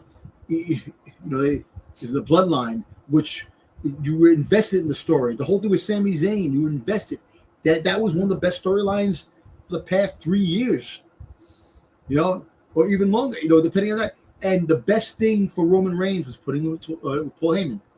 Paul Heyman made Roman Reigns the tribal chief. Plain and simple. Absolutely. Because remember, the same comparisons that Jey Uso's getting right now, he can't wrestle. He's only got 3 moves. He can't talk on the mic. He can't do this. That's the same shit they were saying about Roman Reigns. Yep. He can't talk on the mic. He can't cut a promo. He's only got 3 moves. Superman punch, spear, drive-by, Samoan drop. That's it. That's all you get from Roman Reigns. It's the same narrative they have about a lot of these guys. And I don't know. I just don't like Trick Williams. I don't like his character. I don't like he could be so much better. And I have a feeling I've said it before. He's going to be the next Carmelo Hayes. He's going to come to the main roster and he's going to get buried. And slowly but surely, a few years in, Carmelo Hayes is just starting to come out. But again, they're doing the same thing with Carmelo as they've done with everyone else. He gets put with The Miz. It's like when we're going to bury a guy from NXT, you put him with The Miz. And Carmelo's slowly, but look, Baron Corbin, case in point, was a big guy. It was a big star in NXT. Came up, they tried, never got off. They gave him the Andre the Giant Memorial Battle Royale. They gave him, Money in the Bank. They tried to do everything they could to get Baron Corbin over. But when he got over? When he was broke ass Corbin. And then he went back to NXT, had a good run with Braun Breaker, then came back to the main roster, and again, automatically put on the back burner. Yep. So look at Io Sky. How long did it take Io Sky to take off on the main roster when she came up? Yeah. It's very rare. Look at Shayna Baszler. Shayna Baszler was a powerhouse, a beast in NXT. Never got the same put. And you could blame that on Vince. Sure. But it was never the same. Just that's why, when I see Trick Williams and I think about Trick Williams, I think about Velveteen Dream. In the aspect, and I know that's a terrible comparison because of the accusations against Velveteen Dream, but I say that in Velveteen Dream had a gimmick that was so over in NXT, but that his whole shtick was his gimmick will never work on the main roster. His gimmick will never work on the main roster. His gimmick will never work on the main roster. I get that same feeling in a lot of ways by Trick Williams. If he comes out, are they going to repackage him? Is it going to be something else? Are you going to get the crowds, the big arenas like that to chant, whoop that Trick as he's coming out? Are they going to receive him the same way? I don't know. But I'm just not a fan of, I'm a fan of what they did in a WWE guy winning another brand's title because it keeps it interesting, but not in the disrespectful manner of basically spitting on that company when you have a developmental guy and you've said it. WWE has set the stage for this to be their developmental, because they tell you go from LFG to Evolve, from Evolve to NXT to the main roster. There's a reason they call it main roster. Yep. They call Major League Baseball, minor league baseball. It's a developmental guy taken out. It's like minor league baseball. A guy hits 400 and they put him as the 400 hitter in the Major League Baseball to become the batting champ in the minor leagues. And your main roster star loses to a minor league star that wins the batting title. And be like a dude in your beer league softball league who can just crush underpitched softballs all day long, coming up and facing 100-mile-an-hour pitcher in the major leagues, and he can't hit shit. Yeah. But all right, let's get into our reviews, and we're gonna start off by talking about last Friday's SmackDown. We're gonna cover Saturday Night Main Event. We're gonna cover NXT Battleground, then Raw and NXT this week as well. So let's get into that. Fight, ignite tonight. Wrestling fire burns so bright. In this review, we'll show what's true. Breaking barriers, breaking through. All right, kicking us off, we got Friday Night SmackDown. Tiffany Stratton opened the show on SmackDown. She asked the fans, what time is it? A year ago, she went into Money in the Bank with all the hype in the world, and now she stands here as the champion. In 2 weeks, someone will earn the same opportunity she had. Alexa Bliss interrupts Tiffany. She introduced herself and tells Tiffany she has had her eye on her. Tiffany better pray she doesn't win Money in the Bank, as her downfall will be just as quick as her rise. Charlotte Flair is up next. She got the shit booed out of her when she came out, by the way. She claims to be the most humble 14-time champion of all time. Tiffany is doing great, but isn't going to last forever. The only thing Charlotte hasn't done yet is win Money in the Bank. When she wins and cashes in the briefcase, not only is she taking back the title, she will take back the spotlight. Stratton calls Alexa and Charlotte vintage, while she's the upgrade, and she isn't worried about it and continuing to be Tiffy time. Julia enters for an opening match, which, by the way, she did have a nice sick burn on Charlotte too when she, kind of threw it back in Charlotte's face. That Charlotte has said before that that's the easy way out. That's the chump's way, by winning the Money in the Bank, and that's how a loser does it, is by winning Money in the Bank and cashing in. She told Tiffany that, and Tiffany threw it right back in her face. Yeah, I like the fact you called Alexa and called Charlotte vintage. Alexa's only in her 30s. She's like 33 or 34. I know, but she still is vintage because Tiffany's only like 23. Well, yeah. So, but it's like my nephew calling me vintage. My nephew goes, I'm the upgrade. You're the vintage. I'm like, go fuck yourself. I'm antique. Yeah, no, you're a relic. You're a relic. No, I think that promo biblical times. I think that promo was pretty good. I also like the stare down with Julia when she coming into the ring for her first match. There's a lot of potential for the women in WWE now more than ever, and I like the fact I want to see new stars. Like you said, we always want to see new stars. The same people win the belts over and over and over again. And I understand why they do it. It's the safe net. Also, it's what the companies and the fans want. The fans just want a good show. The fans want action. They want something new. They are talking the same thing we're talking about, using the same recycle storylines and stuff over and over again. They talk to. They want to see new stuff. I want to see new challenges. I want to see new people win. I want to see new storylines. I want to see holy shit moments that we haven't seen. It's just that's what it's like. It's like the reboots, movies that are rebooted, shows rebooted. Same thing with wrestling. Things are rebooted over and over again. Alexa Bliss, we all know that her time is turning to be part of the the Wyatt Six. If that's going to happen.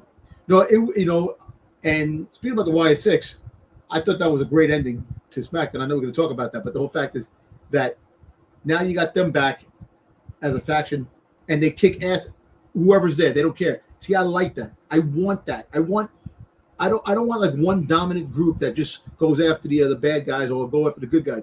I want one guy that goes after bad guys and just destroys everybody. Chaos. You want chaos. Yeah, exactly. I like the chaos. Exactly. But back to the women, I think there's a huge future. There's a lot of great women that are coming up, and it should be exciting for the other, the wrestlers. Like Vega winning the Intercontinental Championship, the U.S. Championship. I like that. I like the fact that she won that. I do too. And I think that I think those belts are great to give women opportunities to get up there in the spotlight, to make more of a name of themselves. They had a name for themselves regularly, but winning that belt and putting on the line week after week and showing their stuff, I think it's great. But she has a story that makes you feel for her too. Like she lost her dad in 9/11. Yeah. She won the United States Championship. She took the United States Championship and put it under her dad's name on the 9/11 memorial. Like there's that story. There's that heartstrings they can pull on. It makes good story. Exactly. And you see, and that's what everything should have. A lot of the stories should have that. But like I said, it's a start. Maybe we'll see some things, some different things. And like I said, you hope for the best, prepare for the worst when it comes to a lot of these situations. And like I said, the women's divisions, listen, all kidding aside, the Nia Jax of the world, it makes wrestling great. She may not be able to wrestle like it, but it's great for storyline. It's great to have these things. I want to see, all kidding aside, you believe it or not, I do want to see a female bloodline. I want to see Nia Jax leaving the field. I want to see stuff like that. Change things up. You could have a bunch of more females interacting with the male. I would love to see the intergender matches where the females fight the males. I know they're not going to do that anymore because, quote unquote, they don't want to push that agenda. But I want to see stuff like friggin' Penta when Penta fought friggin' Chelsea Green in the friggin' or Io Sky. Io Sky. I want to see stuff like that. Dude, the excitement for that alone is freaking crazy, man. That would bring excitement back instead of just having this regular, just generic machine over and over again of, equal rights. Oh, this guy has to fight this guy. I got to change things up. But I'm going off subject here. But the female wrestlers, they look good. There's a big future, and there's still a lot of people. I hope they don't call it female blood. No, it's called something else. I just, the future is there's still a lot of girls. And once they do the draft, and a lot of the girls are going to be called up, there's still a lot of girls in TNA too. That in NXT and TNA that, I still think that TKO is purchasing TNA, and it's going to be part of that. But yeah, that promo was great. I want to see more of that. I want to see more of that. And I want to see more of Julia interacting because I can't wait to see Julia really get into. And let's Styx talk. I know. Go ahead. No, I'm just messing around. Because I just see him sitting there looking over to the side like this, and like, what do you think of that opening promo from SmackDown, Styx? I thought it was great. That really worked into her. I mean, you got a reaction from her. She's like, I did say that. And so she took it for what it was, and it was good. It was good. I have no problems with that. I think the way the crowd booed Charlotte Flair when she showed up shows WWE that nobody wants Charlotte Flair on their TVs anytime soon. Yeah, true. We got our first Money in the Bank qualifier match of the night. Julia versus Charlotte Flair versus Zelina Vega, with Julia picking up the win. What were you going to say, Styx? I was going to say, I don't want to see her on the screen. I don't think they want her having such a silver spoon in her mouth that she's got, where she feels like she's going to, and that she does win the championship every time she turns around. Well, and it's funny that she had this promo where she's like, when I have to qualify for it, I just show up and get granted. And yet now she's in a Money in the Bank qualifying match. She ain't getting granted nothing. Backstage, Chelsea Green talks down to Zelina Vega, which started a fight. Chin and B-Fab get involved with Secret Hervis. So security steps in. Nick Aldis books a match on the spot. Here we go again. Chelsea Green versus Chin. What, 20 now? We got Tommaso Ciampa with Johnny Gargano versus Chris Sabin with Alex Shelley. Winner Tommaso Ciampa with an assist from Candice LeRae. So we welcome back Candice LeRae. Just like the opening to the show, Damian Priest and Drew McIntyre continue their fight. Security struggles to keep them apart. Jacob Fatu does not like JC Mateo. I hate that name. Call him Jeff Cobb. Being part of their group. He isn't family. Solo Sikoa encouraged them to be on the same page ahead of their tag match tonight. Then we had Alba Fire and Piper Niven with Chelsea Green versus Michin B-Fab with Zelina Vega, with Michin and B-Fab picking up the win. Yeah, and Santano. Oh my God, I can't talk. Santos Escobar tries to get Berto back on his side by telling him about the opportunity to take on a AAA at Worlds Collide as a team. Berto takes a drink and walks away without saying a word. Escobar is confident he will understand soon. Jimmy Uso and Rey Fenix versus Jacob Fatu and JC Mateo with Solo Sikoa, with Mateo and Fatu picking up the win. R-Truth makes his way to the ring to talk to John Cena. He isn't fighting his childhood hero tomorrow night. The man he sees now, he doesn't recognize him. Truth couldn't figure out where it went wrong, or he could have prevented this, but then he realized the problem: power. It's always power. He used to call him his friend, his brother, but the most power and fame he got, the more disconnected he felt. The text messages, the replies slower, phone calls stopped. R-Truth felt he was always annoyed with him because everything he did felt wrong. He thought he did something to upset him, but then they would talk to others and they felt the same way. John Cena isolated himself with power. He was like what goblin fella on the Lord of the Rings with John Cena. Staring at his championship. It's not like the championship. It's not his ego. Cena stopped having fun and now is getting mad when others are having fun. He's clearly not happy. He is the greatest of all time. Truth doesn't know if he can bring him back, but he won't take his joy away. You want to ruin wrestling, so if he wants to save wrestling, he has to save Cena.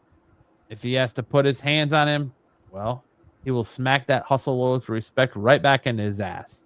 On Saturday, we say it again. If Cena wins, we riot. What's up? That's good promo from R-Truth. Yeah. Damn good promo from R-Truth. Then we had the Money in the Bank qualifier match. LA Knight versus Aleister Black versus Shinsuke Nakamura. I can't believe I thought Slow Style was gone. No, he's back. I thought so too. I can't believe Slow Style was on there, but he just was on there to play jobber and lose to LA Knight again. And LA Knight's heading to Money in the Bank. Nick Aldis let Jacob Fatu know he will be in Money in the Bank qualifier match next week. Fatu is so happy. He tells Solo Sikoa he loves him. And I think Solo's doing funny work too, where he's like, he hasn't said that to me in 6 months. Yeah, but you know the seeds are getting planted where Solo's gonna figure to attack Jacob Fatu. 100%. 100%. Oh yeah, absolutely. And I bet you there's a spot in the Money in the Bank match where one of them is where Jacob Fatu is climbing the ladder about to win and Solo stops him and it starts that rift. Yep. Then we got a WWE Tag Team Championship, Street Profits versus Fraxium. The match ended in no contest when the Wyatt Six showed up, took everybody out to announce that they're back on Wyatt's birthday. I thought that was cool. You see, and they came back and they made a statement. Mm-hmm. I actually like that. I like that energy that they brought back, coming back. You know, it was a pretty cool ending. The way the lights went out, came back, and they were there and they freaking kicked everybody's ass. I like that. I want more of that. No supernatural bull crap. Nope. None of that. They just lights out, lights on. Lights on, and they were there, and they whipped everyone's ass. Freaking Motor City Machine Guns, freaking Faxium, and freaking these guys, the Street Profits. I like that. Yeah, he was like, Montez Ford. Montez Ford. Montez Ford. That was great. That was a great look on his face.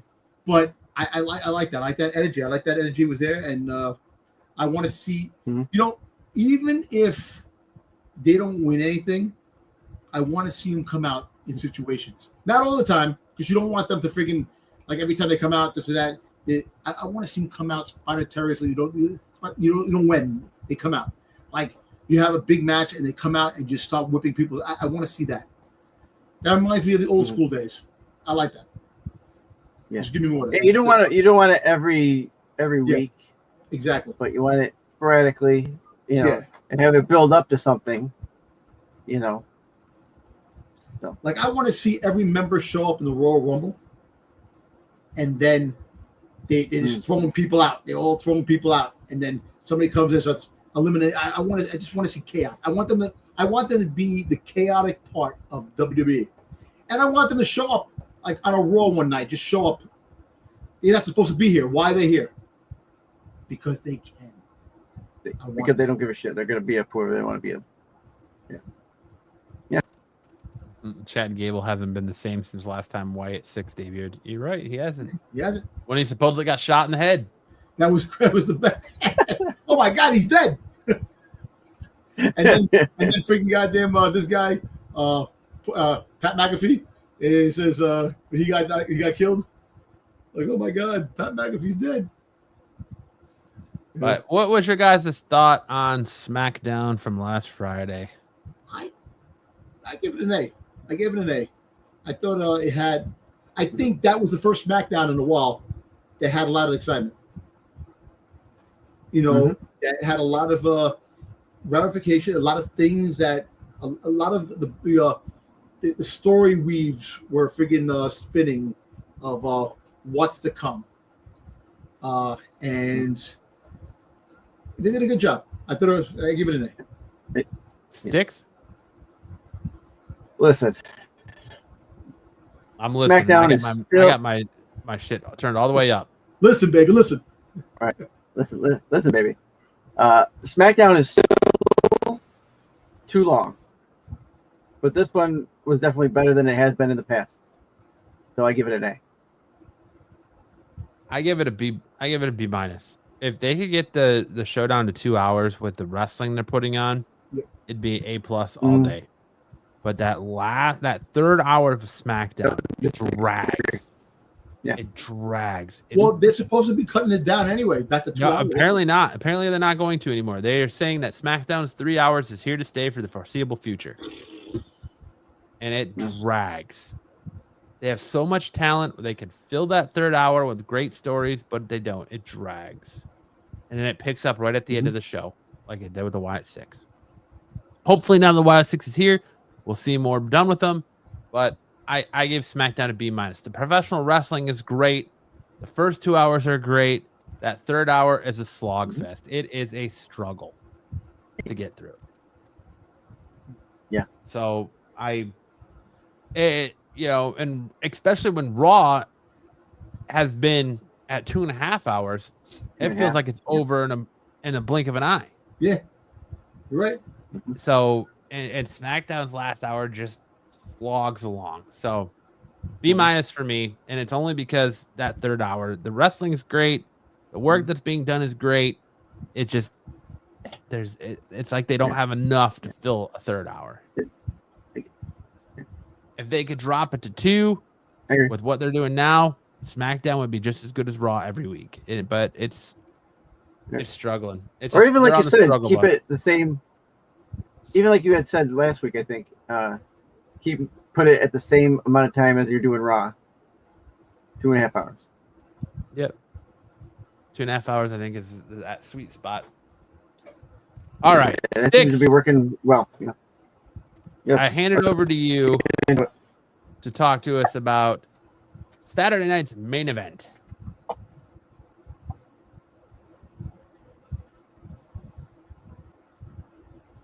Oh, this is a replay of SNS on Saturday. No, this is my. Oh, I know. Not the infamous SNS. Ground control to Major Styx. What you looking for, Styx? Nope, with those Styx. Styx is gone. Styx had the chance. He had the spotlight, and he choked. Yeah.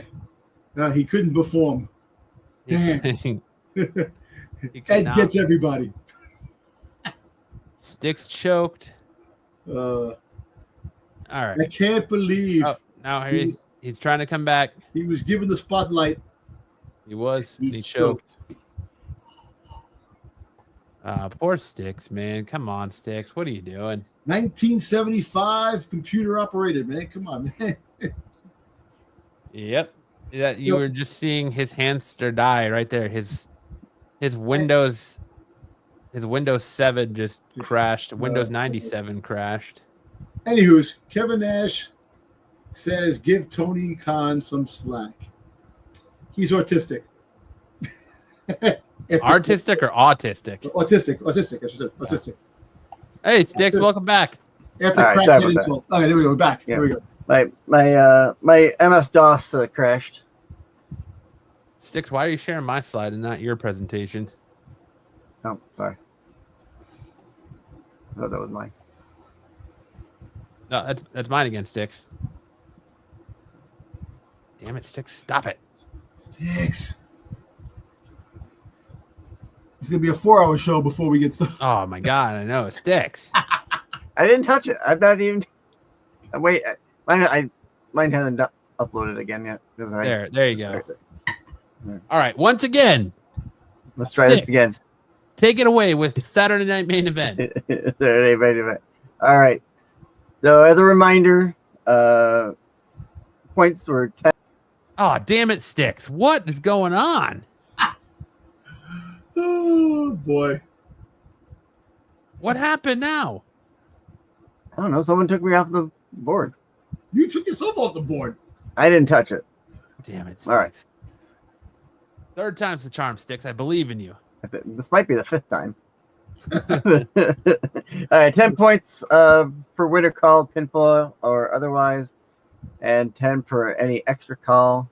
I will tell you there was a 5-point added bonus because of the added Vega match that a lot of people didn't get a chance to put in for. So I didn't hold that against anybody. Everyone got 5 points. Yeah, but now someone that could have lost is now going to win because of that 5-point extra. I know. Well, we'll see. We'll see how it plays out because let's go right here in the first match. Seth Rollins and Braun Breaker defeated CM Punk and Sami Zayn with the help of Bronson Reed. I did not see Bronson Reed coming back so soon. Nope.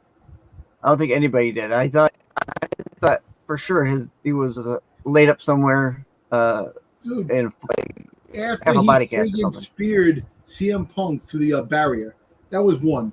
And then when he did the swan dive off the thing on the CM Punk, I was looking at his feet. The feet didn't hit. I'm like, to have surgery in both feet, surgery repaired both ankles. He's a big dude. To come back like that, they're, athletes are a different breed. Athletes, the technology they have today, you can come back sooner. But to have double surgery on both ankles, to come back that quick, I thought he was going to be back at least until November, at least Survivor Series, easy. Because he went out. He was back in a year and a month. In Elimination Chamber, right? It was an Elimination. No, he was out since War Games last year. Last year, November. Yeah, so wow, December, January, February, March, April, May, 6 months. Wow, that was longer. 7 months, maybe. He was out. 7 months. But damn, that's crazy. But the heel. Look, I'm telling you, I've seen people who have ankle injury, broke their ankle. It takes them a while to get going. He was running full speed. Hey, hey, he had to have not been as injured as they let on, or he heals like he's Wolverine. He's a Wolverine freaking factor. Wolverine, yeah. Yeah, like I said, we didn't see that coming. Factor of 10. I said Ethan Page. No, not at all. Who'd you say, Styx? Mm-hmm. Oh, and they changed it to Roman Reigns. I thought Roman Reigns was going to come out. Matt said Roman Reigns. Yeah. No. And you know what? All kidding, right? Exactly. The corporate TKO doctors, exactly. This match wasn't that themselves. Good. Yeah, exactly. This match wasn't that good. No, it wasn't. No, that was a little. It was a little slow pace. It was a bunch of senior citizens in the ring. If you really think about it, with one young dude, but it was slow pace, and it just really was like very, very slow pace. I didn't the direction that it went. I just. I feel like Punk spent a lot of time on his back. Yeah. Sammy did a lot of the heavy lifting in this match. I didn't see Bronson Reed coming back.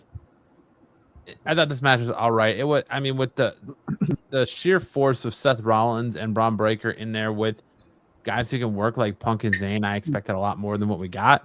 But I would still say it was probably the better match of the night. Yeah. This and the Zelina Vega match were probably the two best matches of the night. Yeah, I'll give you that. All right. Up next.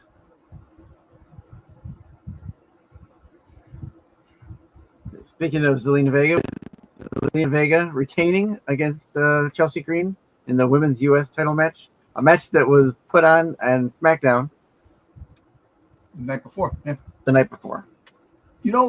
All kidding aside, when she friggin' did the suicide bomb, what was the on the top rope, I had a cringe. I was like, "Oh God, this doesn't look good." When she landed, but the whole fact is that her nose was already busted open anyway when she got kicked in the nose. She got a horrified like Carrie, the blood coming out of her nose. But I think she broke her nose. She broke her nose. But she absolutely did. This was a good match. I actually liked this match. I thought this match was good. I enjoyed this match.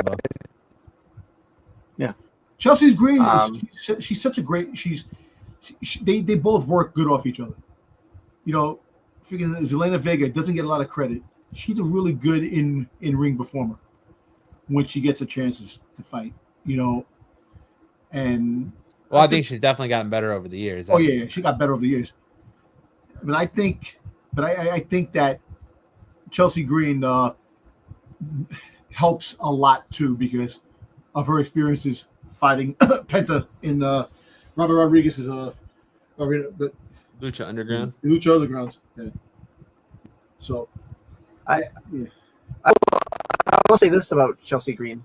Up until recently, I didn't think she was really keying in to what they were doing. And then when they put the belt on, I thought she kind of pushed it up a bit and moved the bar up and was much better than I thought she was previous to having the belt. She's funny. She's one of the funniest people. She's. Well, that's what I mean. She at that point good on the talkative side, and she's good in wrestling performer too, as well too.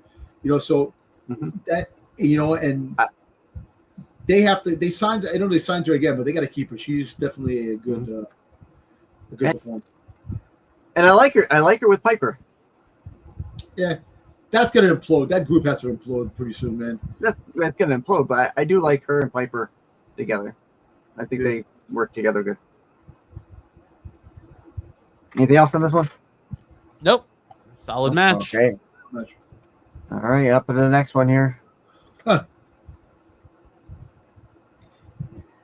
Damian Priest defeats Drew McIntyre. Walked out of the cage in a steel cage match.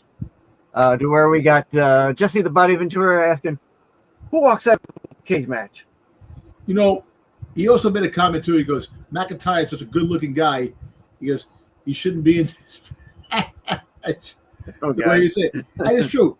It didn't. This match really it sucked. Yeah, I definitely didn't see Damian Priest going over in this match, and then to hear that Drew McIntyre was working injured and he's got to take time off and he's going to take an extended leave, so that's why he lost to write him off. Makes sense. But he's injured, right? What is he? He got injured. Something. He injured something like. He's gonna. I'm not sure. Did they say shoulder? Yeah, I'm not sure. I can't remember what it is he injured, but they just said that he has injuries that he needs to take time off for. Might be his back.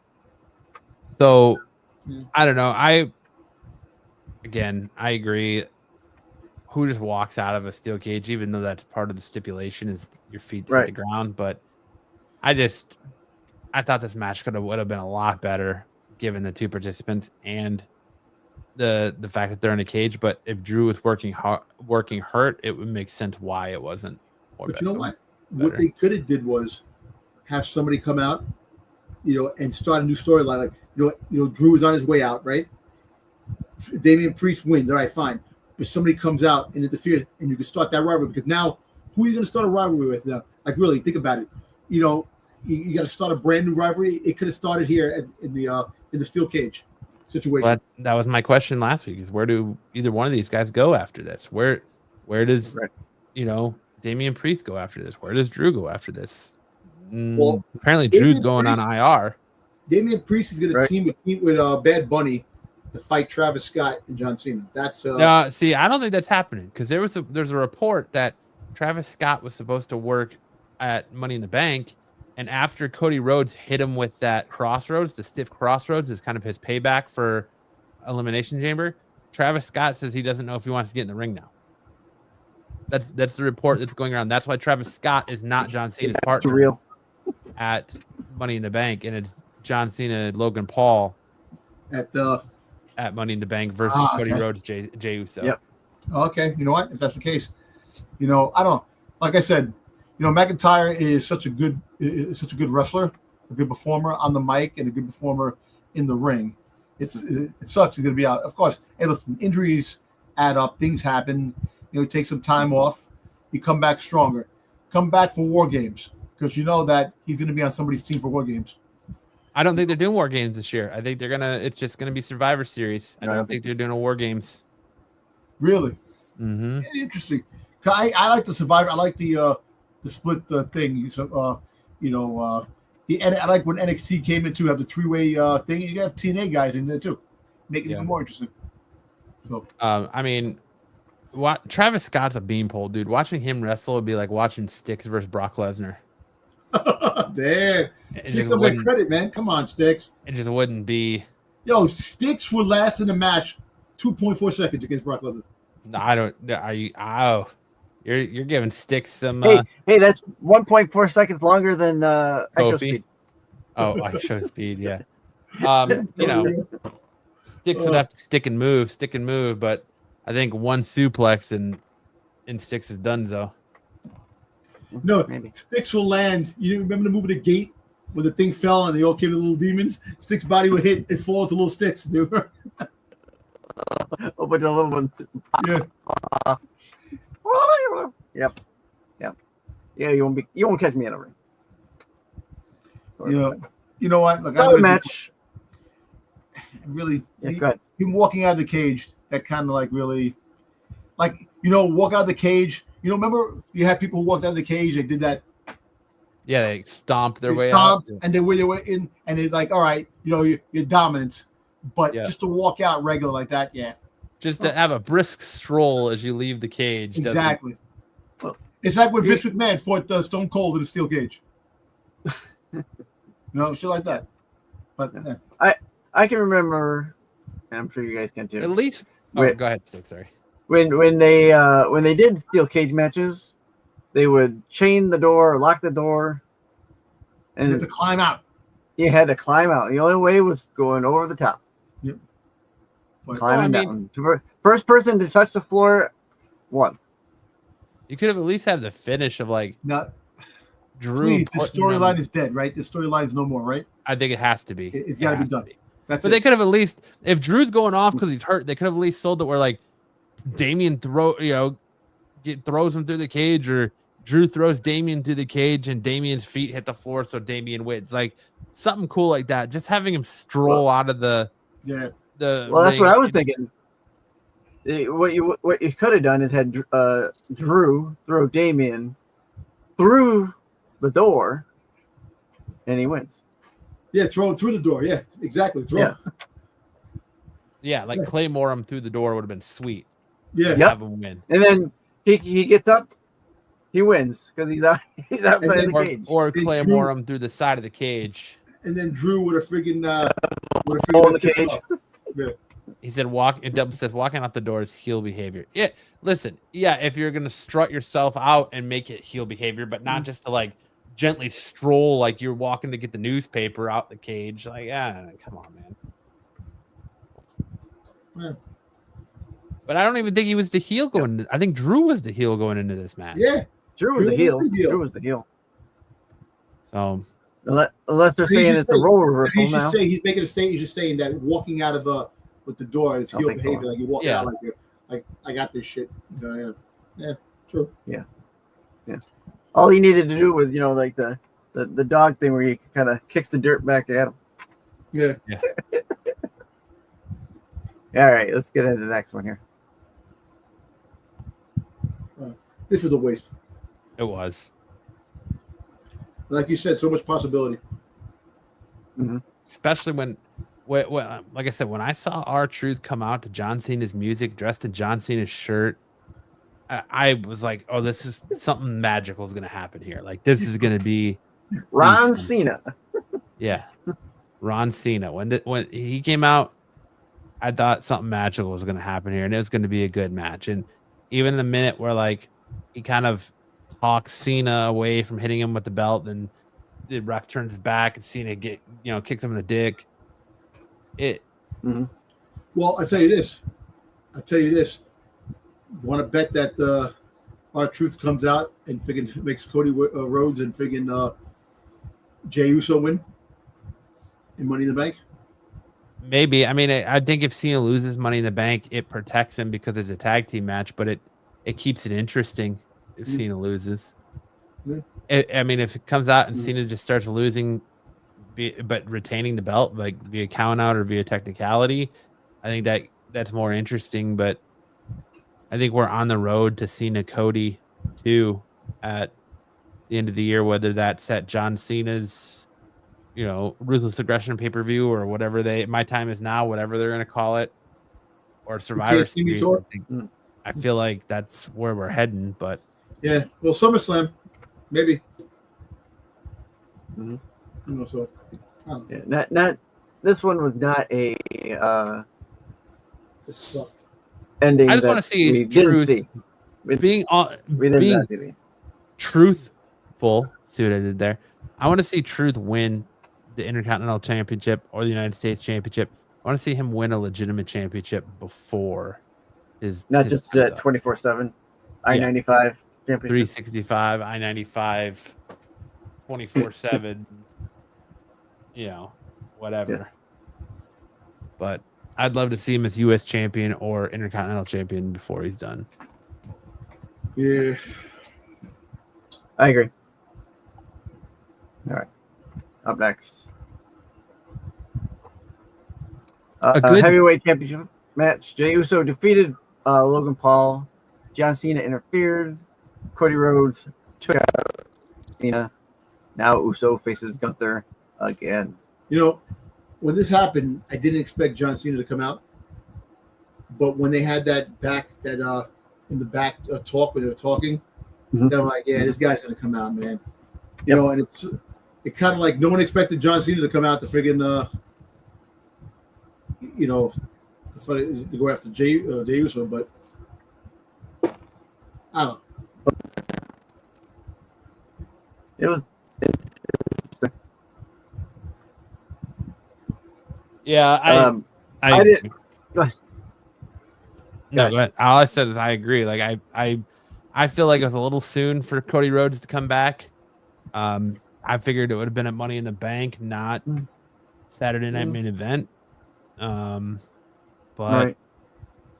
That's what set up their Money in the Bank match, I guess. But everybody knew Logan Paul was losing this match, so they had to have Logan Paul win. He had to. They're high on Logan Paul and what he can do, and they're not going to have him lose straight up. If he's going to lose, he's going to lose with some shenanigans, and that's exactly what happened. I thought it was a little weird that John Cena is the one that came out. But I like Dom, once you saw that backstage segment, I was like, oh yeah, he's definitely getting involved one way or another. And like you said, they had to have a replacement for that Travis Scott. Yeah. So. Might as well be. And it's a way Logan to Paul. keep. It's a way to keep the title on Jey Uso. It's a way to keep Jey Uso from having to defend the title at Money in the Bank, so he can fight the next night on Raw against Gunther, only to start up probably Gunther and Goldberg's storyline. Yep. But from the way Goldberg's looking lately, I don't know when he's wrestling again. I was just gonna say we keep talking that up, but I haven't really gotten any wind that he's even ready to wrestle. Yeah, there was some fan did a video with him in a grocery store, and he looks like he's lost a lot of muscle mass. He doesn't look the same. What? I didn't see that. You sure it wasn't Gilbert? No, it was Goldberg, and they're talking about how he's had to have like surgeries and he's training, and I think he had to like. They had a picture with him and his son. Like his son got a tattoo just like him. Yeah. The crown, that crosshatch or whatever. Yeah. It looks. The son looks like he's a jack too. His son's gonna be wrestling soon. His son, I think, plays football for Colorado State. Yeah. Yes, Coach Prime. I think Gage is going to try to go to the NFL instead of pro wrestling, but down the road, he'll probably wrestle. He'll fight later on, like Grunk. What happened to Grunk? Grunk was supposed to come into wrestling. Remember? Yeah, it never happened. Well, but, I think it's probably good he didn't, because he probably couldn't get much out of after the COVID era stuff. Yeah, Grunk also doesn't need the money. He doesn't need the money. He doesn't need the money. Gunther's not winning the belt.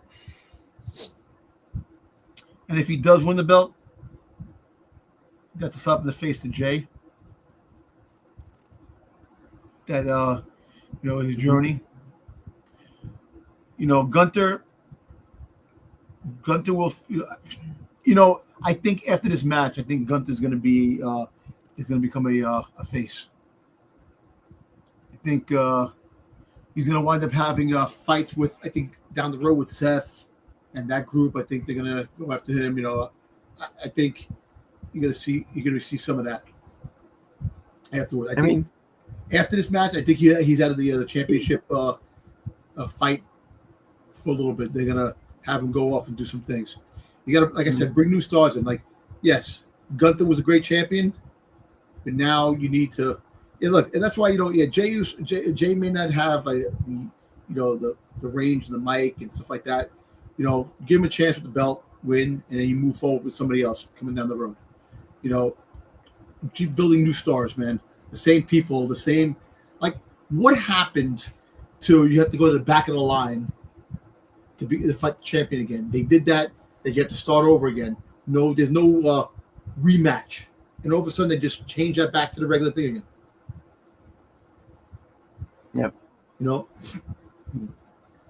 But I think the one thing Gunther did do. I mean, you talk about him going to be a face, but he's already helping Old Man Uso hit his promos. So yeah, I know, but I think like I said, I don't think he was a face, but I think that he's going to have problems with Seth and in the group because of what he told Seth.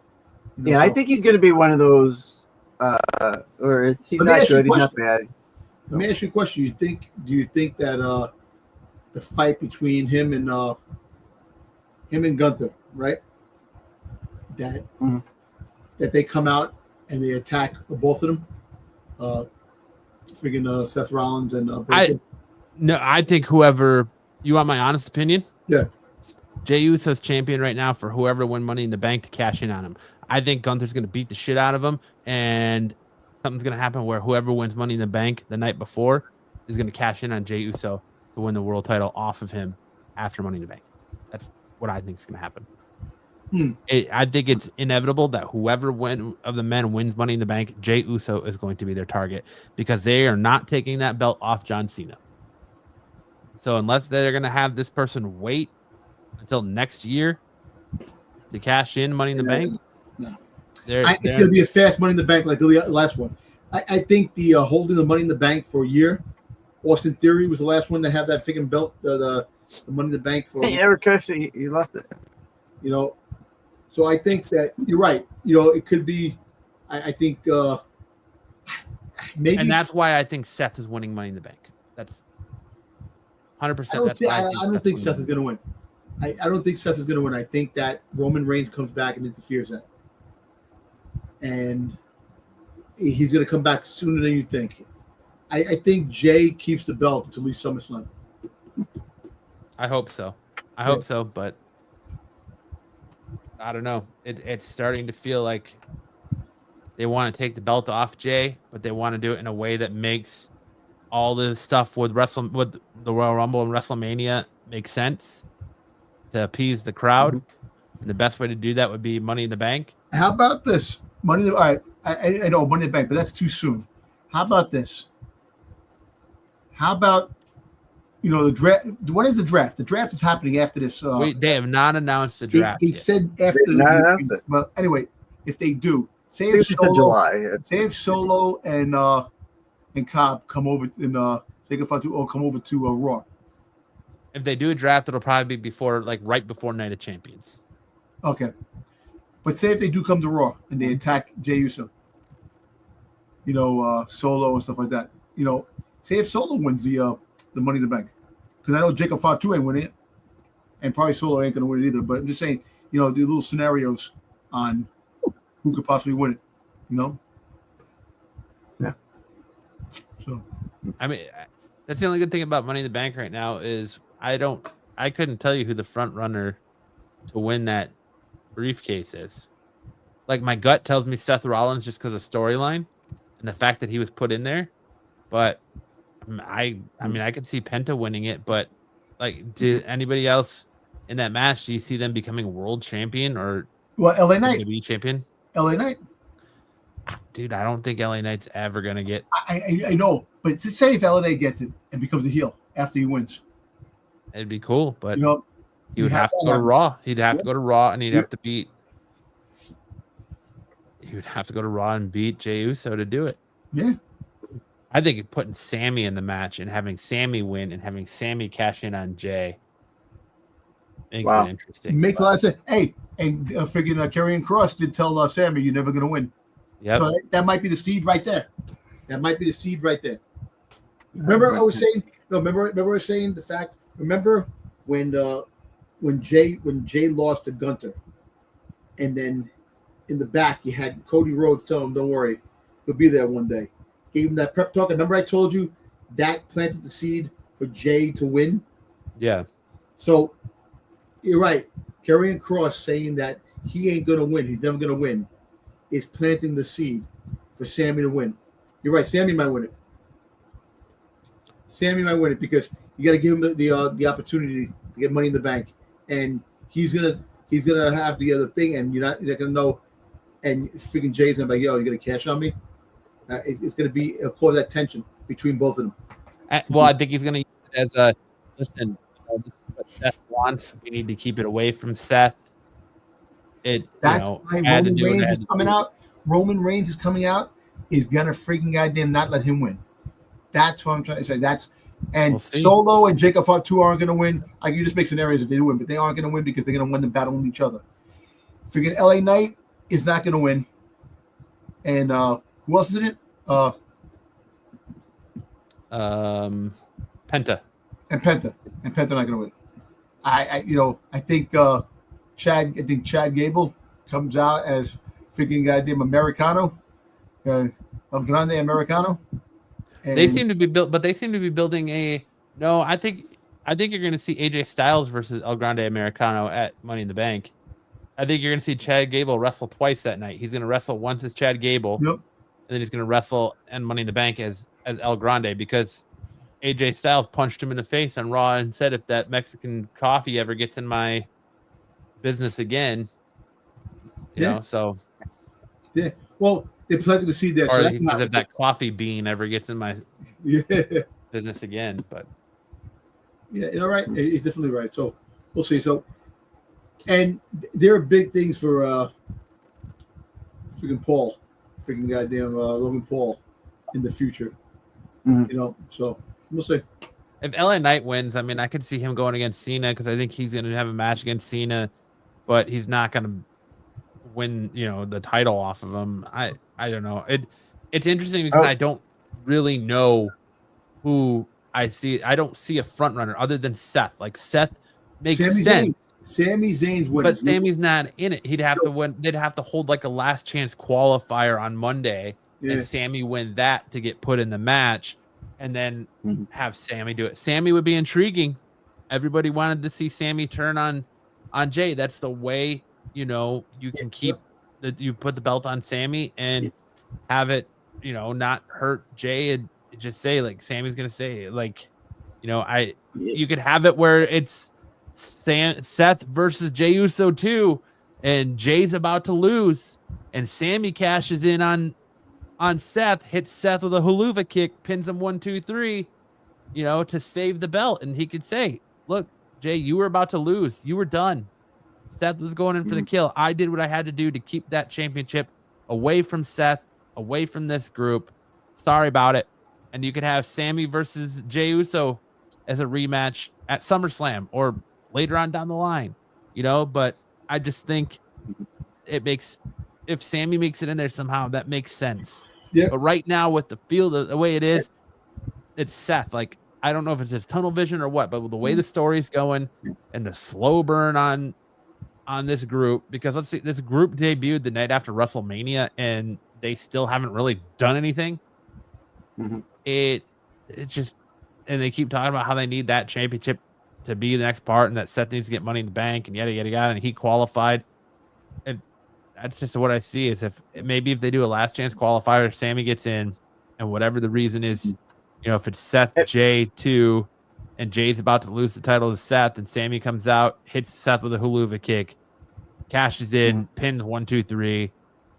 He did what he had to do to keep the title away from Seth. That's a great story. That's how I would book it. But what if you put like the losers that from those qualifying matches into like a battle royal?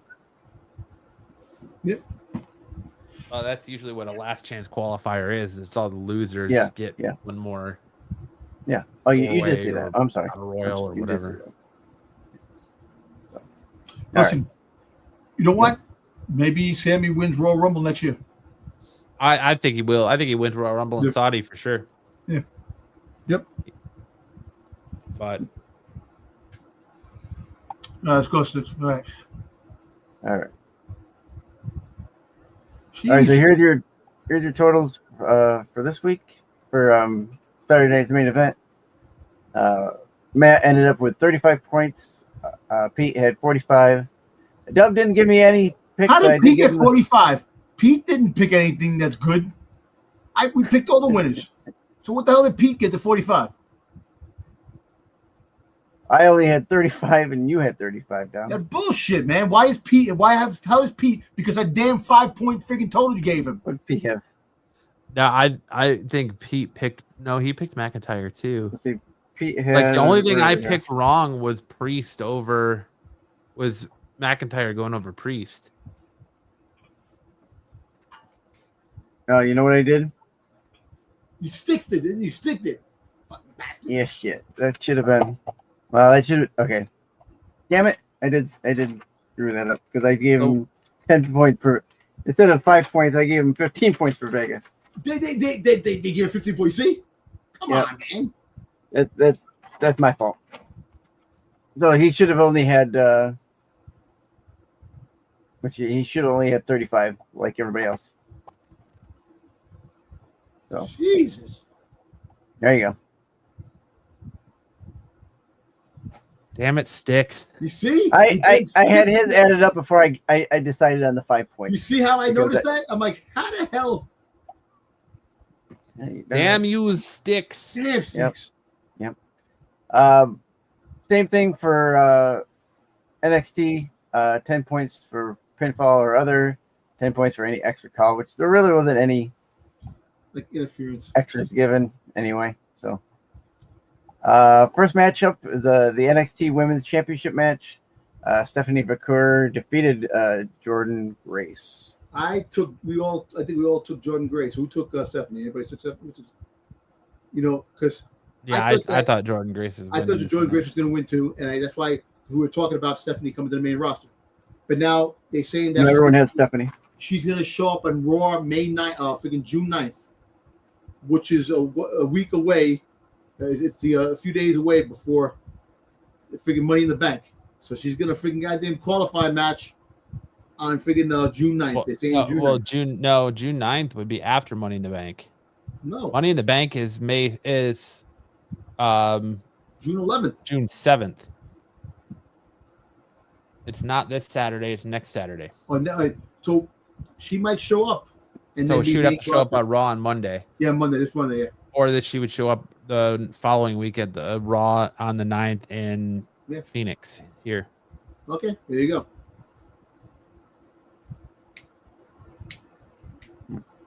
Yeah, we all had Stephanie. I thought I was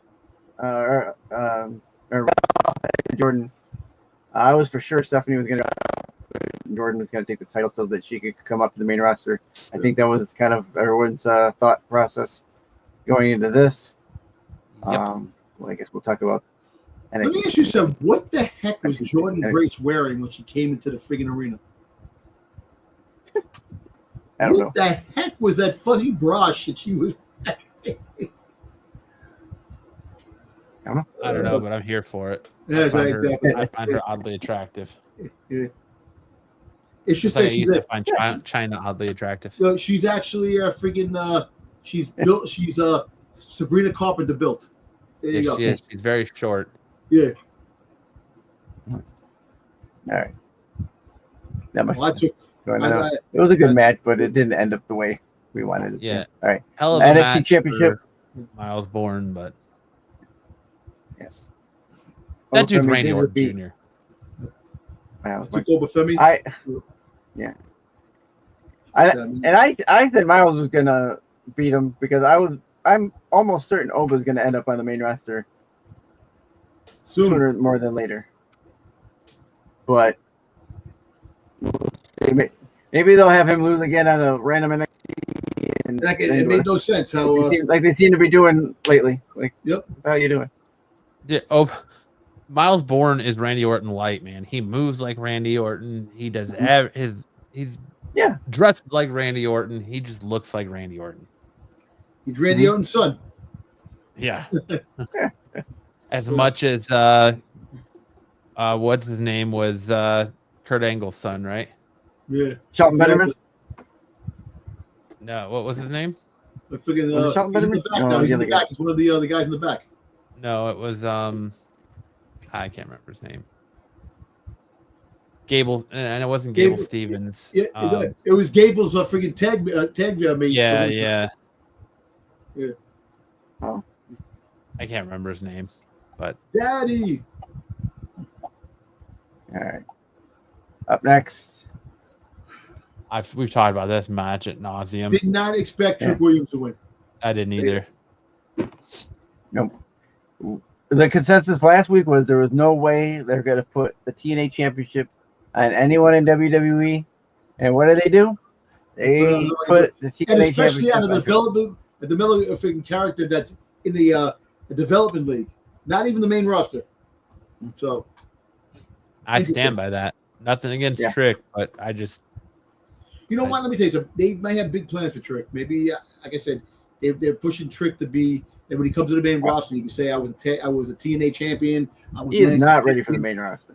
That's what I think. That's part of why I think they did this too, because he's not main roster ready, but he's outgrown. He's got nothing left to do in NXT, so they're gonna put him up and see how he performs in TNA.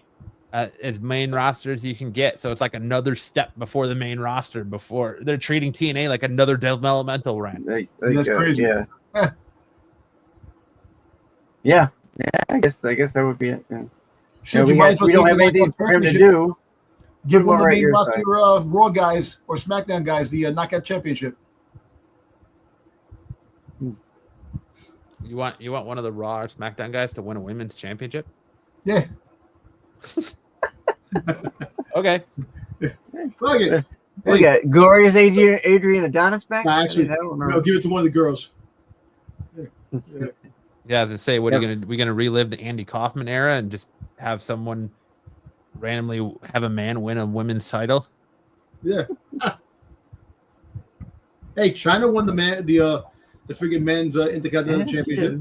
But that was her angle. That was her angle. But she was the ninth wonder of the world, I man. know, Yeah, that was her angle. All right. We did talk about this at nauseum, so.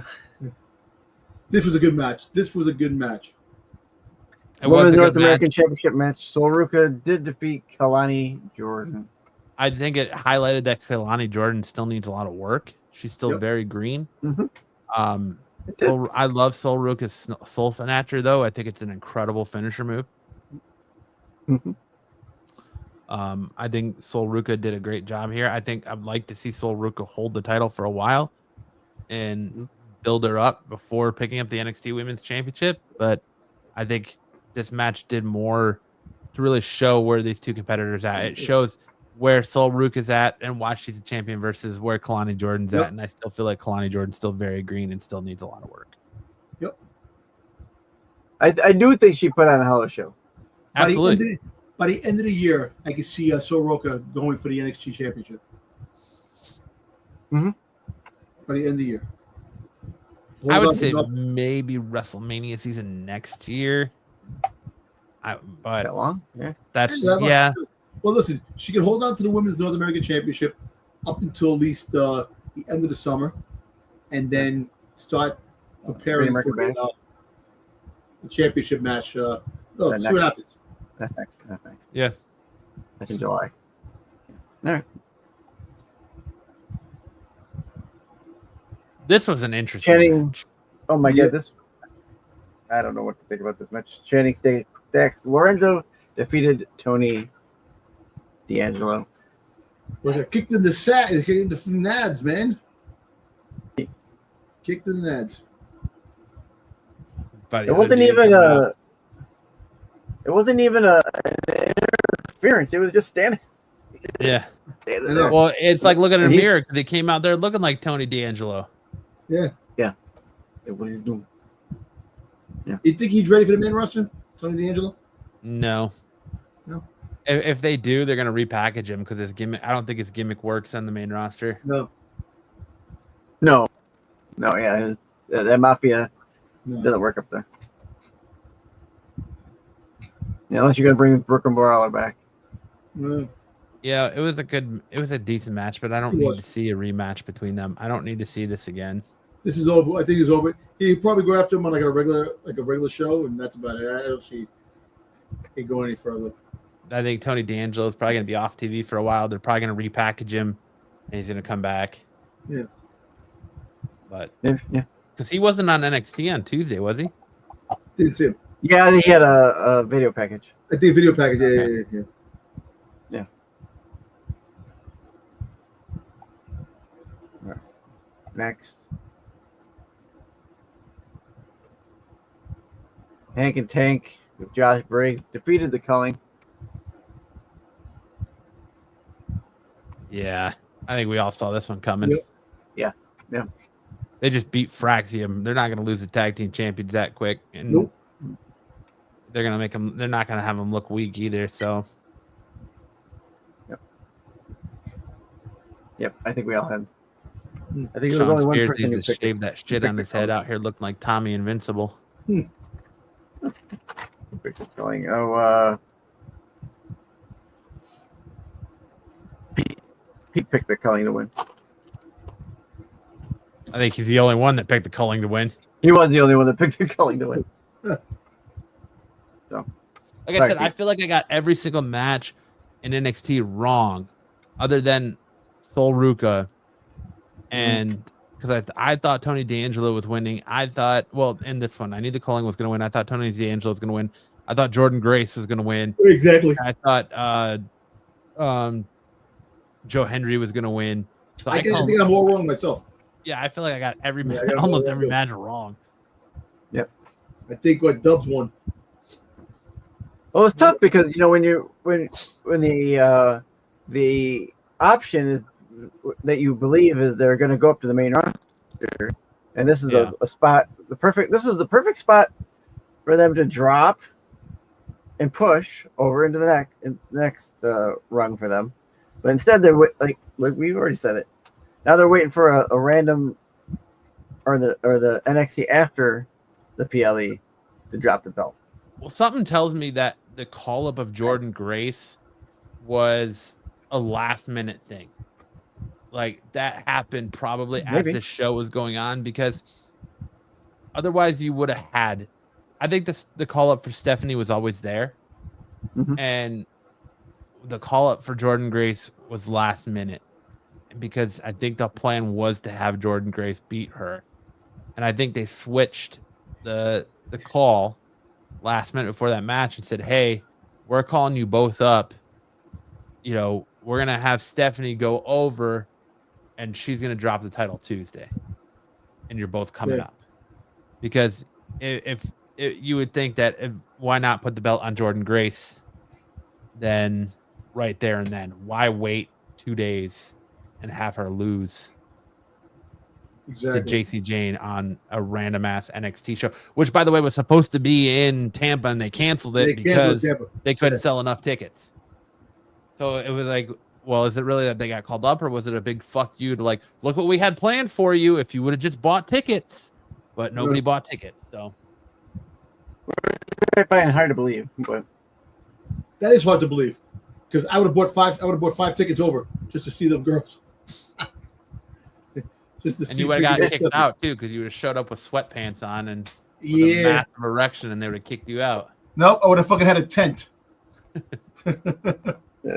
If they had a chair in the ring for Dom, he would have bought that ticket. Listen, Dom would have tried to walk in. Come over here.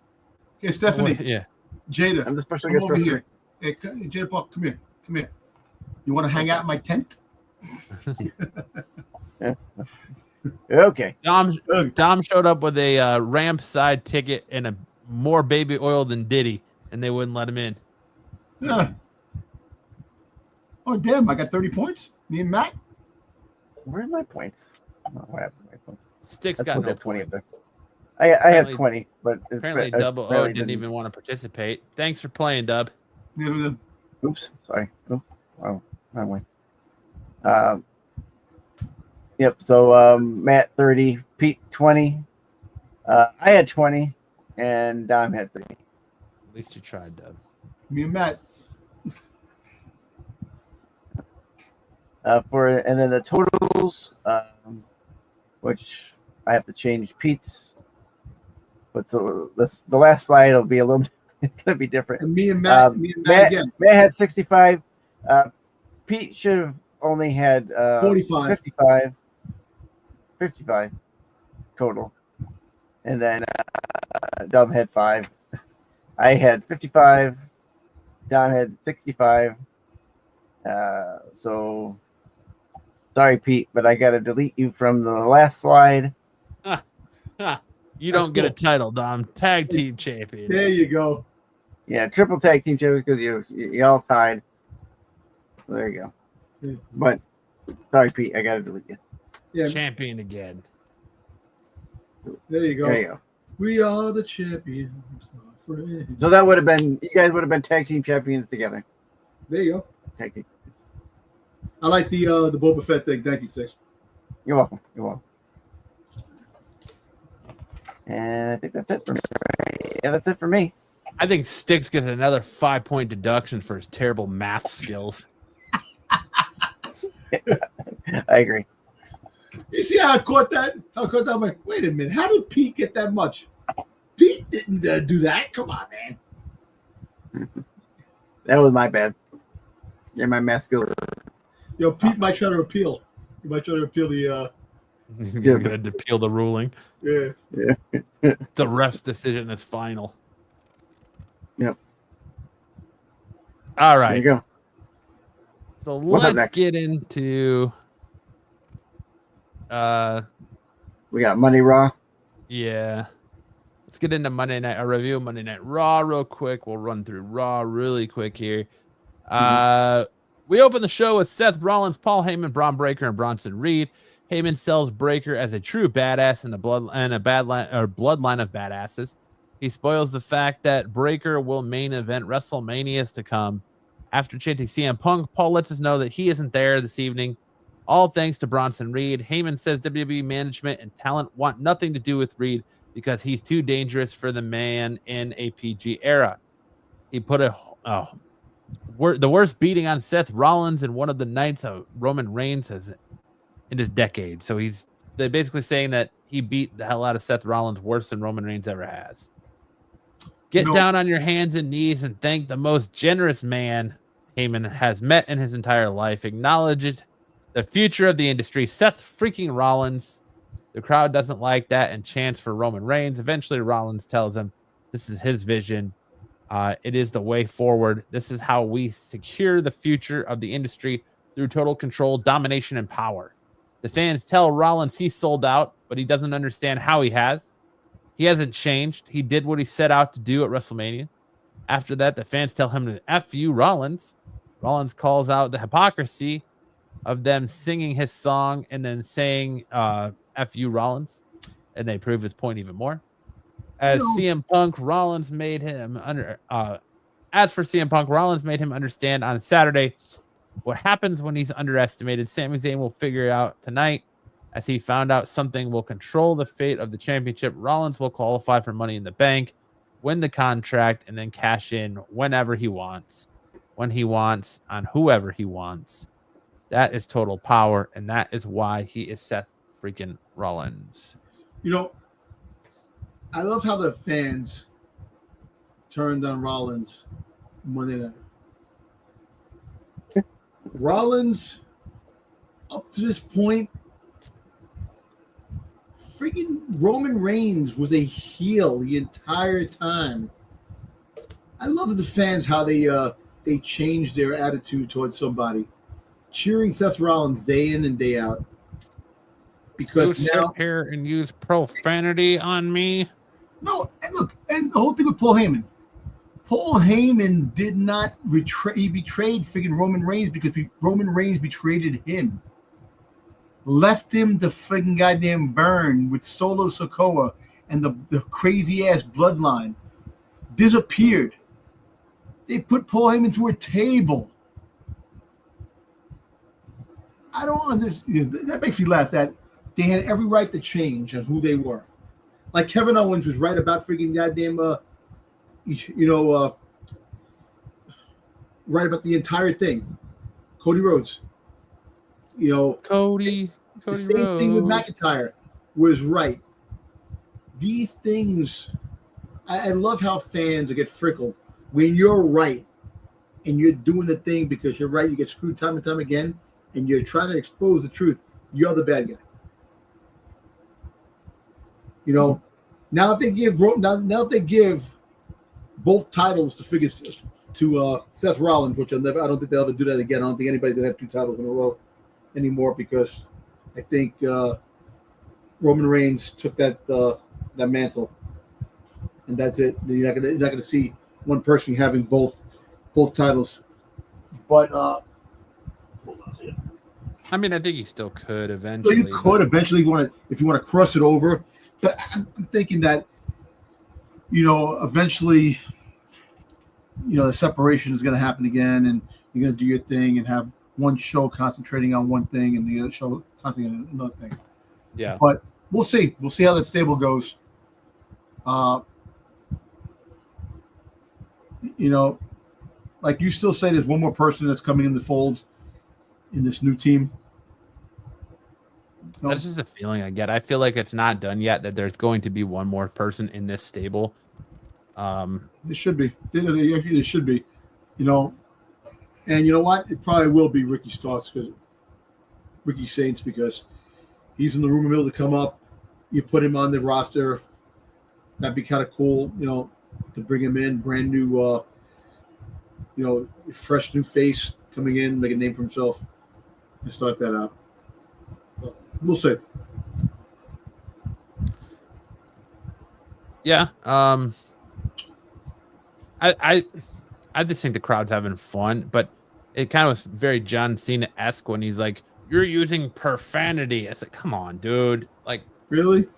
You guys are out here cussing me out when you were just singing my song, the hypocrisy, but it's whatever. Like I said, this group's been coming out since WrestleMania.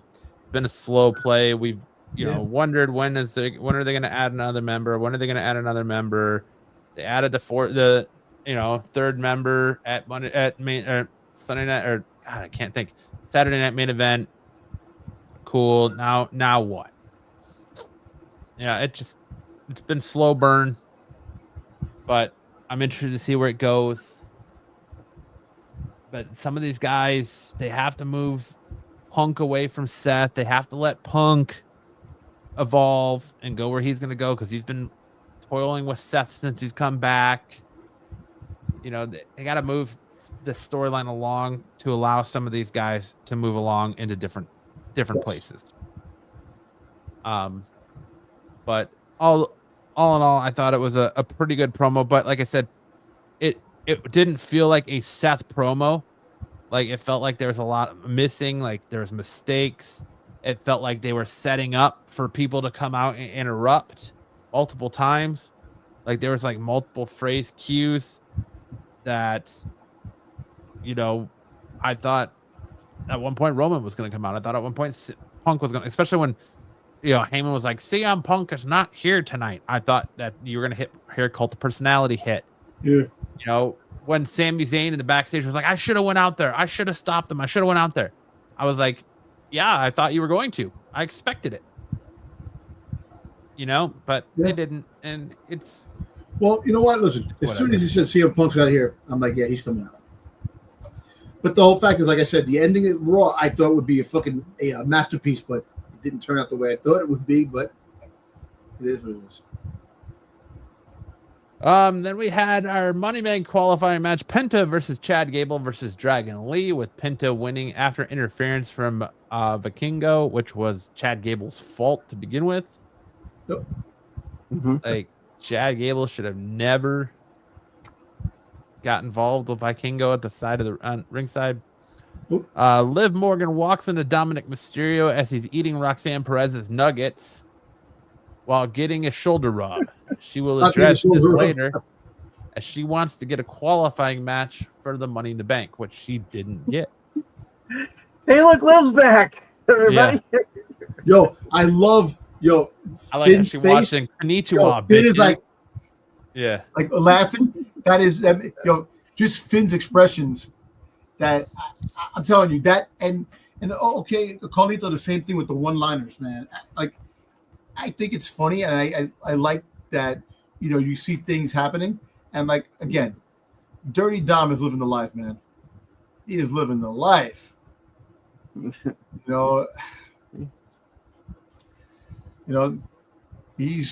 storyline is crazy. Even though he don't figure defend his damn Intercontinental Championship as much as he should.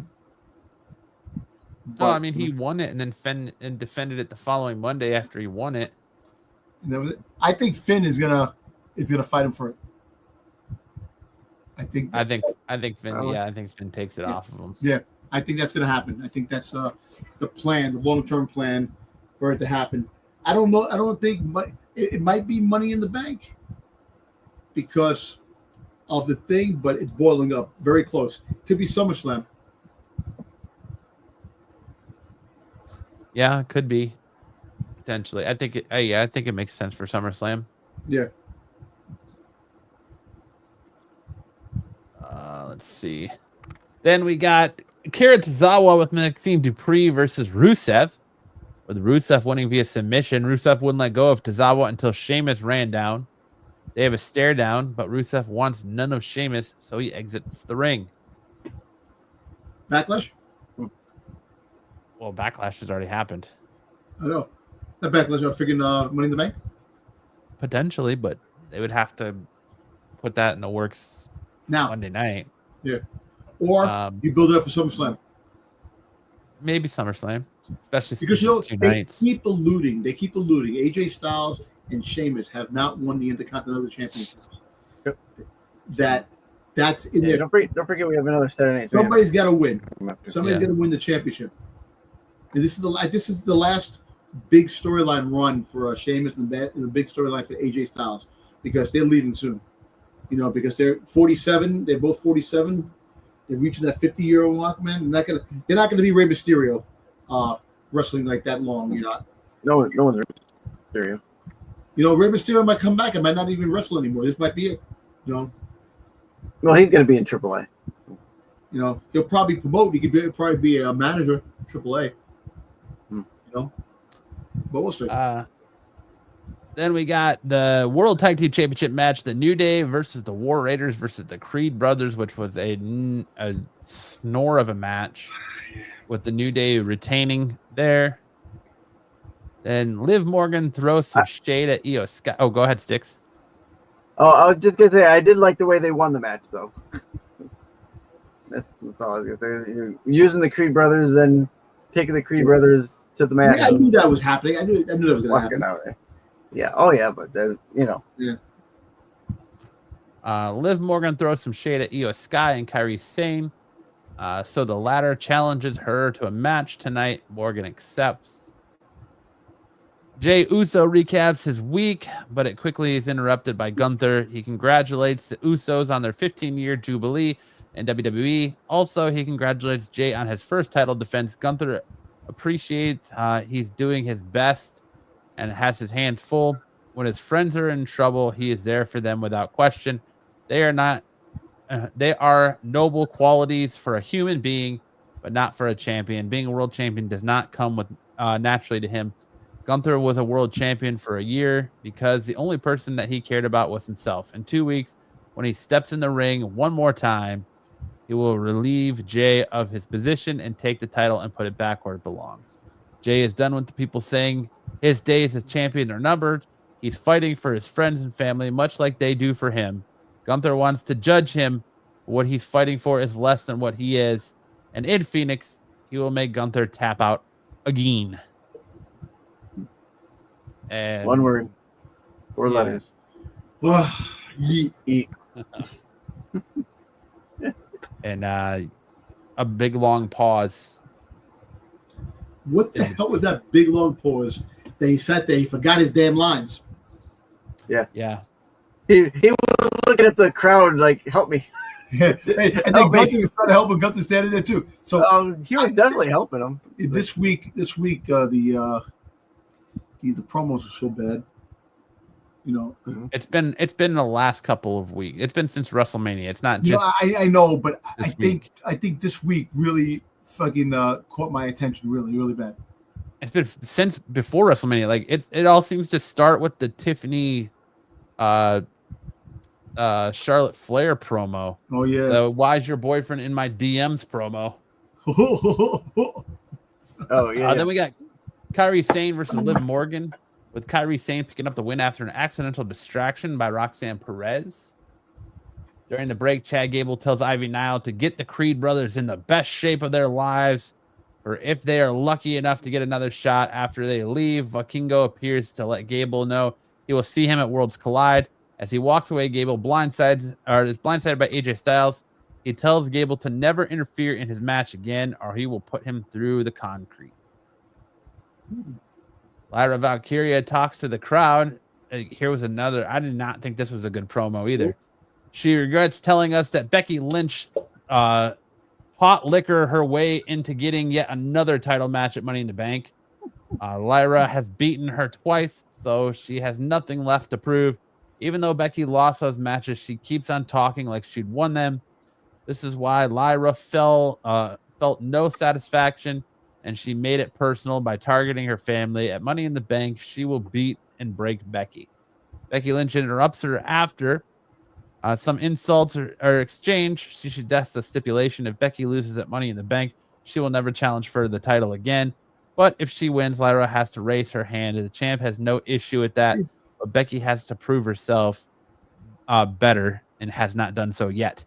And I think that's exactly why Becky's winning that match. At the minute that stipulation was put in place, I was like, oh, Becky's winning this match. And at our main event, we got our Money in the Bank qualifier: Seth Rollins versus Sami Zayn versus Finn Balor, with Seth Rollins picking up the win, as Braun Breaker and Bronson Reed got involved to stop Sami from winning. Dominic Mysterio appears to throw a steel chair in the ring for Finn Balor, but Rollins takes advantage of by a curb stomp to Balor's head. CM Punk's music plays, so Breaker and Reed headed to the entrance. However, Punk appears to be behind Rollins, delivering a GTS, and then ran away before Breaker and Reed could return. Punk celebrates his mini victory in the crowd as Raw goes off the air. Yeah, they showed the promo at the end when Seth Rollins got up and he was pissed off. He got up and he walked out with Paul Heyman. He was pissed off about that. You know,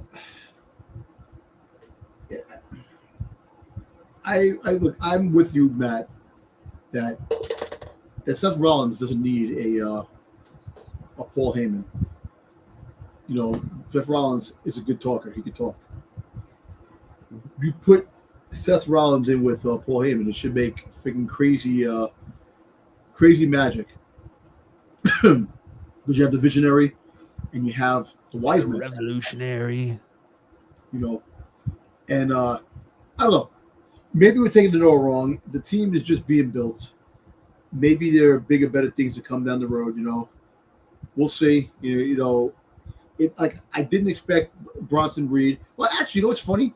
That there was a rumor that Bronson Reed might be joining the new group, and I brushed that off, thinking that I don't think that's gonna happen. His name was brought up a couple times. Yeah, a couple times, and we'll see. I'm telling you, you're just gonna hear evolution is a mystery. I could see Bronson Reed and freaking Ron Breakker winning the tag team championships.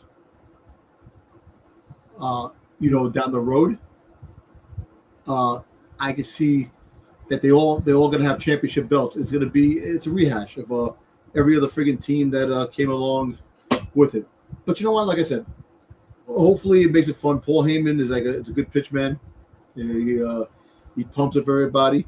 And like I said, you say that Brock Lesnar is never gonna be by until this whole lawsuit thing is over, this and that. But I think Brock Lesnar shows up in. It may not be Money in the Bank, but more towards SummerSlam War Games. You know, just imagine who is it, Dom? Who's showing up? Is it Brock Lesnar? Is it Roman Reigns? Who's showing up at Money in the Bank? Money in the Bank. I think it's Roman Reigns. Roman Reigns shows up at Money in the Bank to screw Seth Rollins on the belt. That I think that's going to happen. But if you really want something big to happen, I really think if there is War Games in November in Survivor Series, the pop you would get with Brock Lesnar coming out to help friggin' Roman Reigns against John Cena and friggin' Seth Rollins' team, because John Cena would be part of that as a heel. If they do that, I don't know. I think that would be the biggest pop to have him come out at the end. You know? Cena doesn't need anybody. He's got himself. That's all he's got. Yeah, but if it's War Games, you have John Cena part of Seth Rollins' alliance. He's bad. He might tag up with him. Sure. Yeah. I don't think he'll be part of the crew. He'll be there. Well, remember, The Rock started the whole group. I still think that The Rock's vision is what's happening with Paul Heyman and Seth Rollins. I think that's all part of that whole thing. I don't. I think that's donezo. I think The Rock's vision is going to be Drew McIntyre when he comes back. There's a reason Drew McIntyre is in all these Rock promos for his sportswear and stuff. I think the real true champion is going to be Drew McIntyre. I don't know. Maybe. Yeah. That's why you're taking him off TV to take him away, so that way when he comes back to face Cena as The Rock's champion, it's going to be a shock to everyone. Okay. Mm-hmm. But thoughts, ratings on Raw? I'm going to give it a B plus. I'll give it a B plus. You know, promo sucked. Yeah. And you know what? And I like the ending. I like the ending.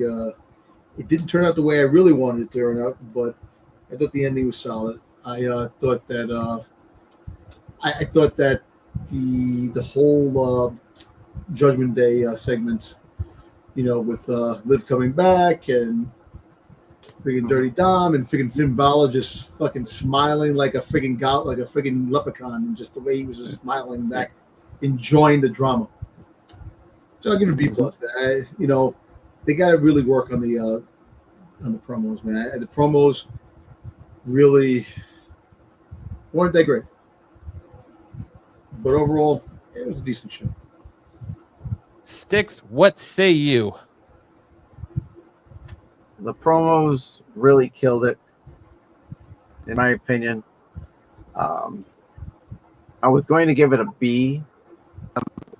I'm gonna end up with a C plus on it. Really? Okay.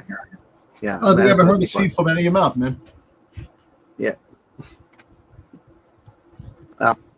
I just thought that the everything that was going on non-wrestling was not good. It was not good. And Raw's been pretty solid. Well, not, it's been the solid brand of Raw and SmackDown. NXT has been the pinnacle up until recently. So, Yeah, like C+. I'm gonna give Raw a B minus. Good show. The matches were good. The promo work was just awful. Yep.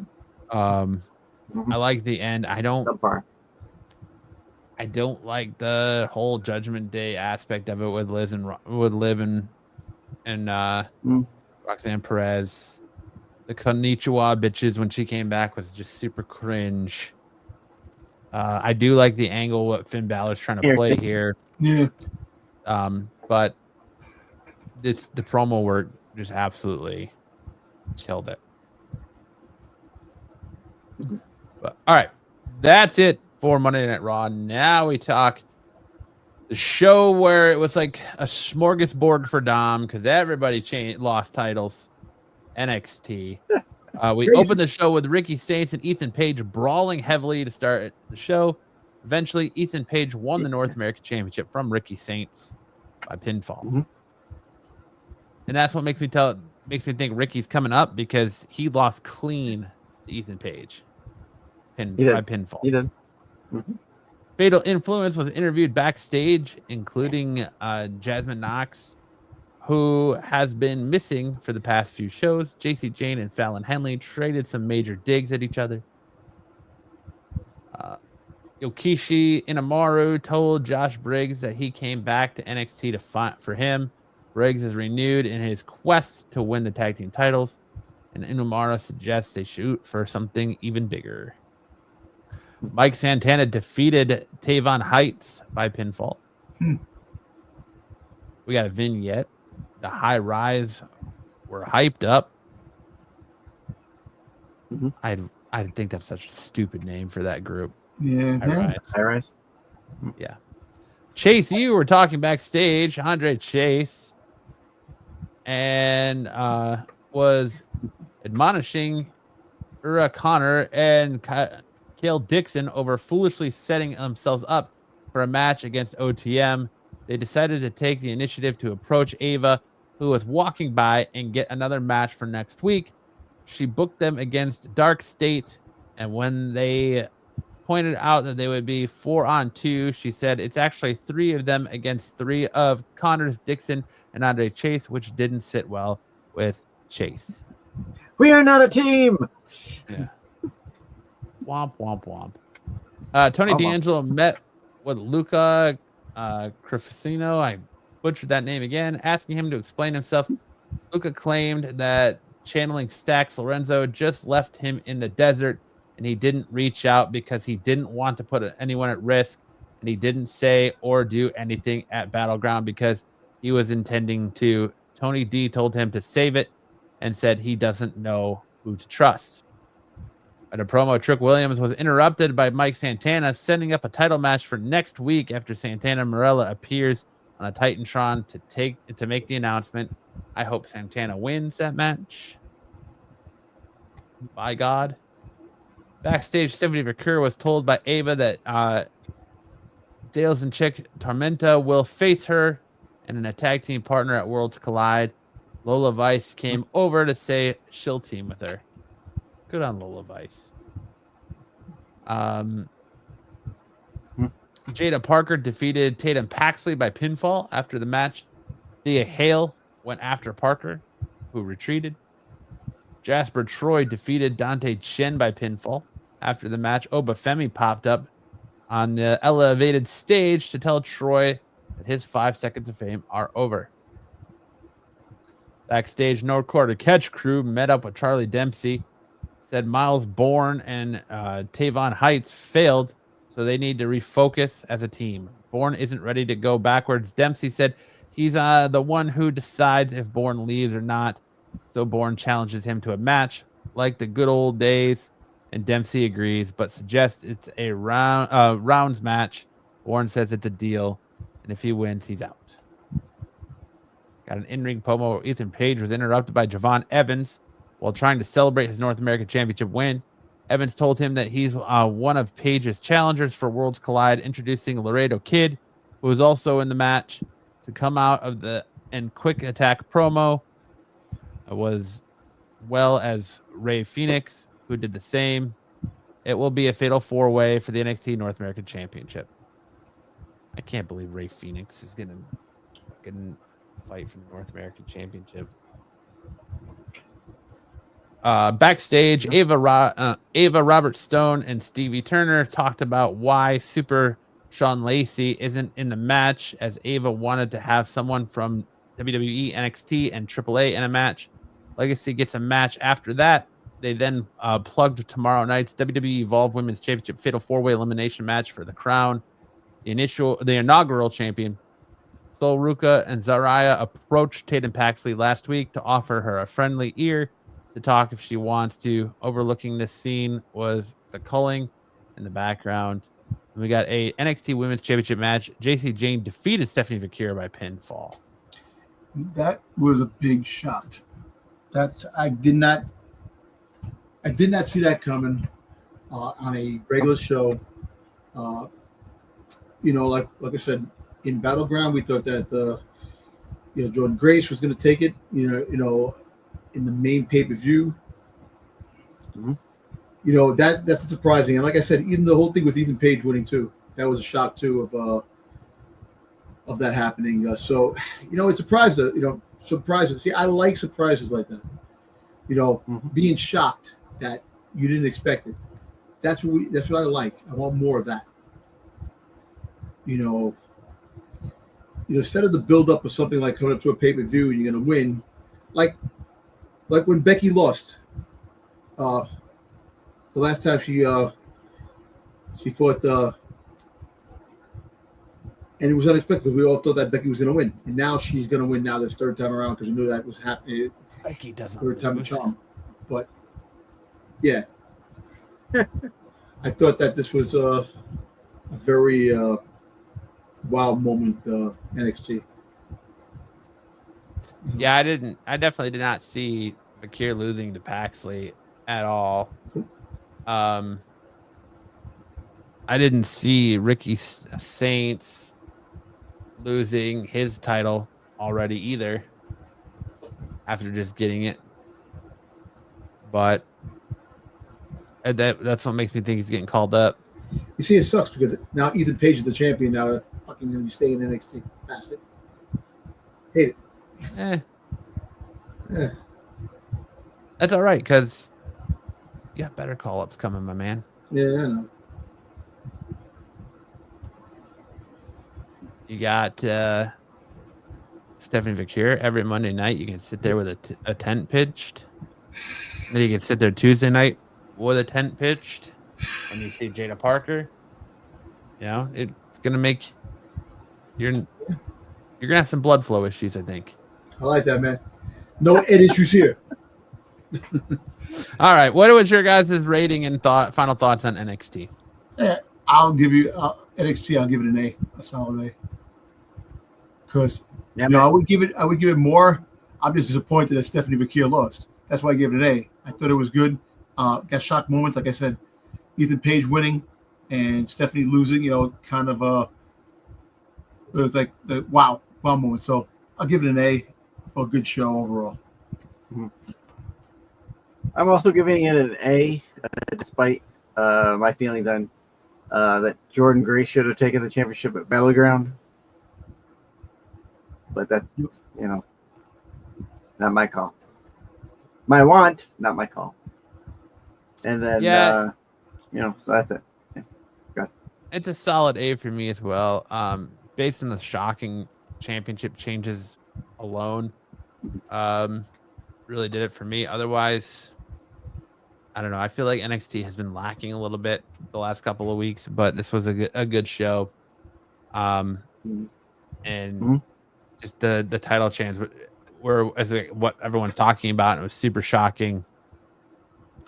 Yeah. And I think, like, honestly, I think Dom posted the thing in our group chat about Stephanie and Jordan getting called up before NXT even happened. Yep. And I was like, there's no way that's happening.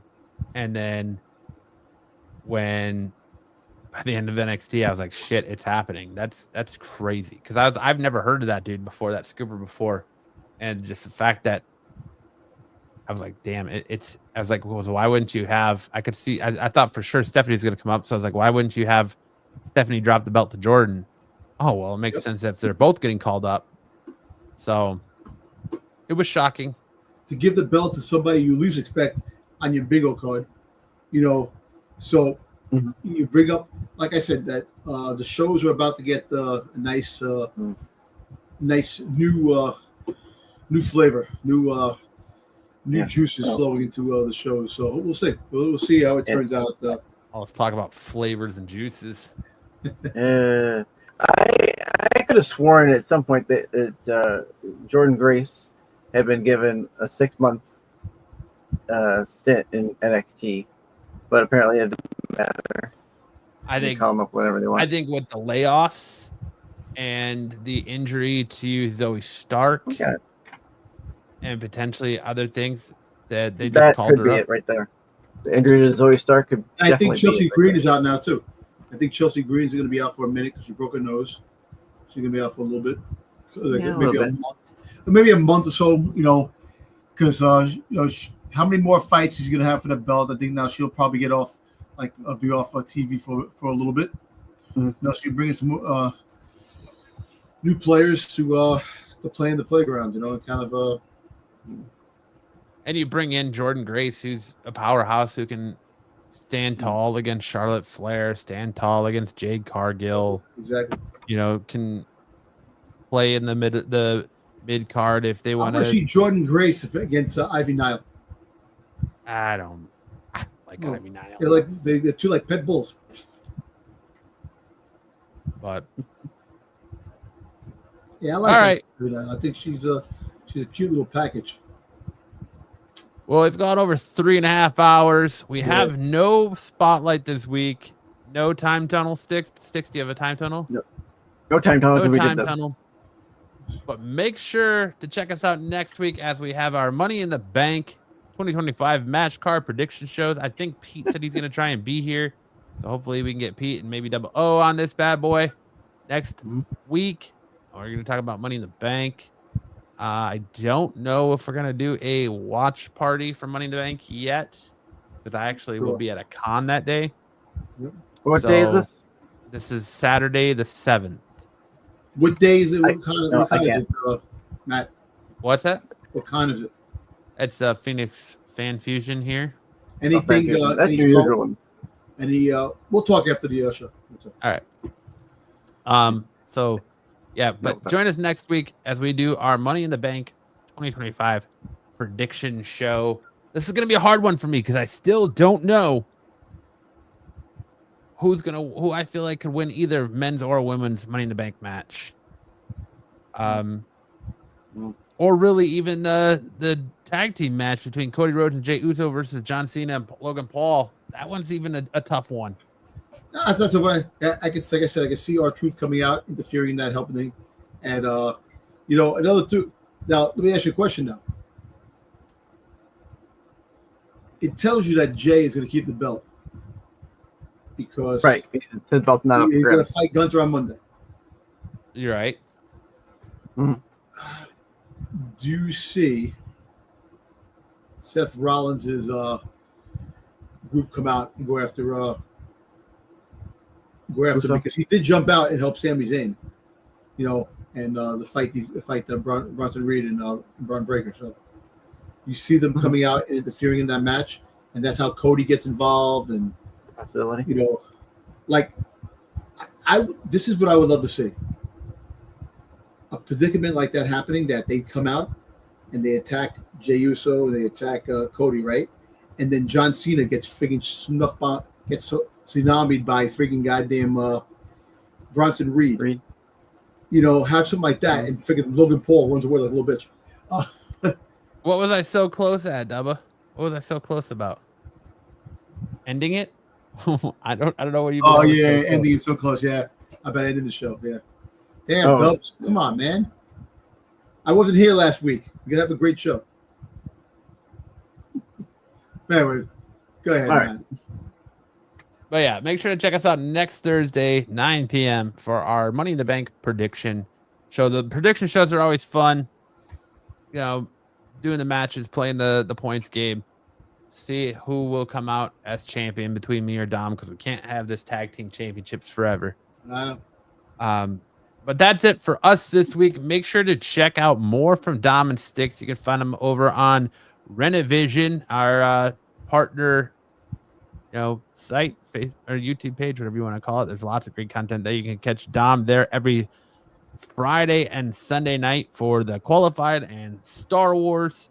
You can check out Styx every Tuesday night for his Doctor Who Rewind show, as well as on Saturdays with me right here on Renovision for Saturday night special. And of course, you can catch all three of us right back here next Thursday night for more off the mat professional wrestling goodness, where we're going to talk Money in the Bank 2025.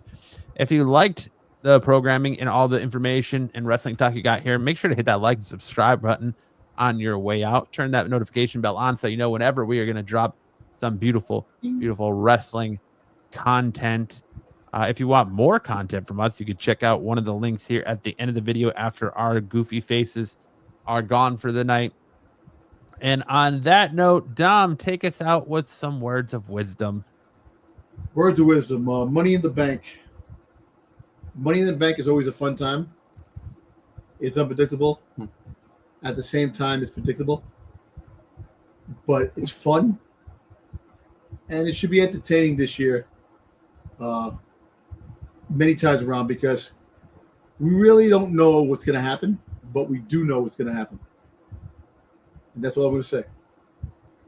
Have a good night, everybody. On that note, I instantly regret Dom giving us words of wisdom. But we will see you guys next week for our Money in the Bank match card prediction shows. Have a good night, everyone. In the ring, the lights go down. Roaring crowd, they scream and shout. Chants echo, shaking the ground. Warriors clash, the game is found. Welcome to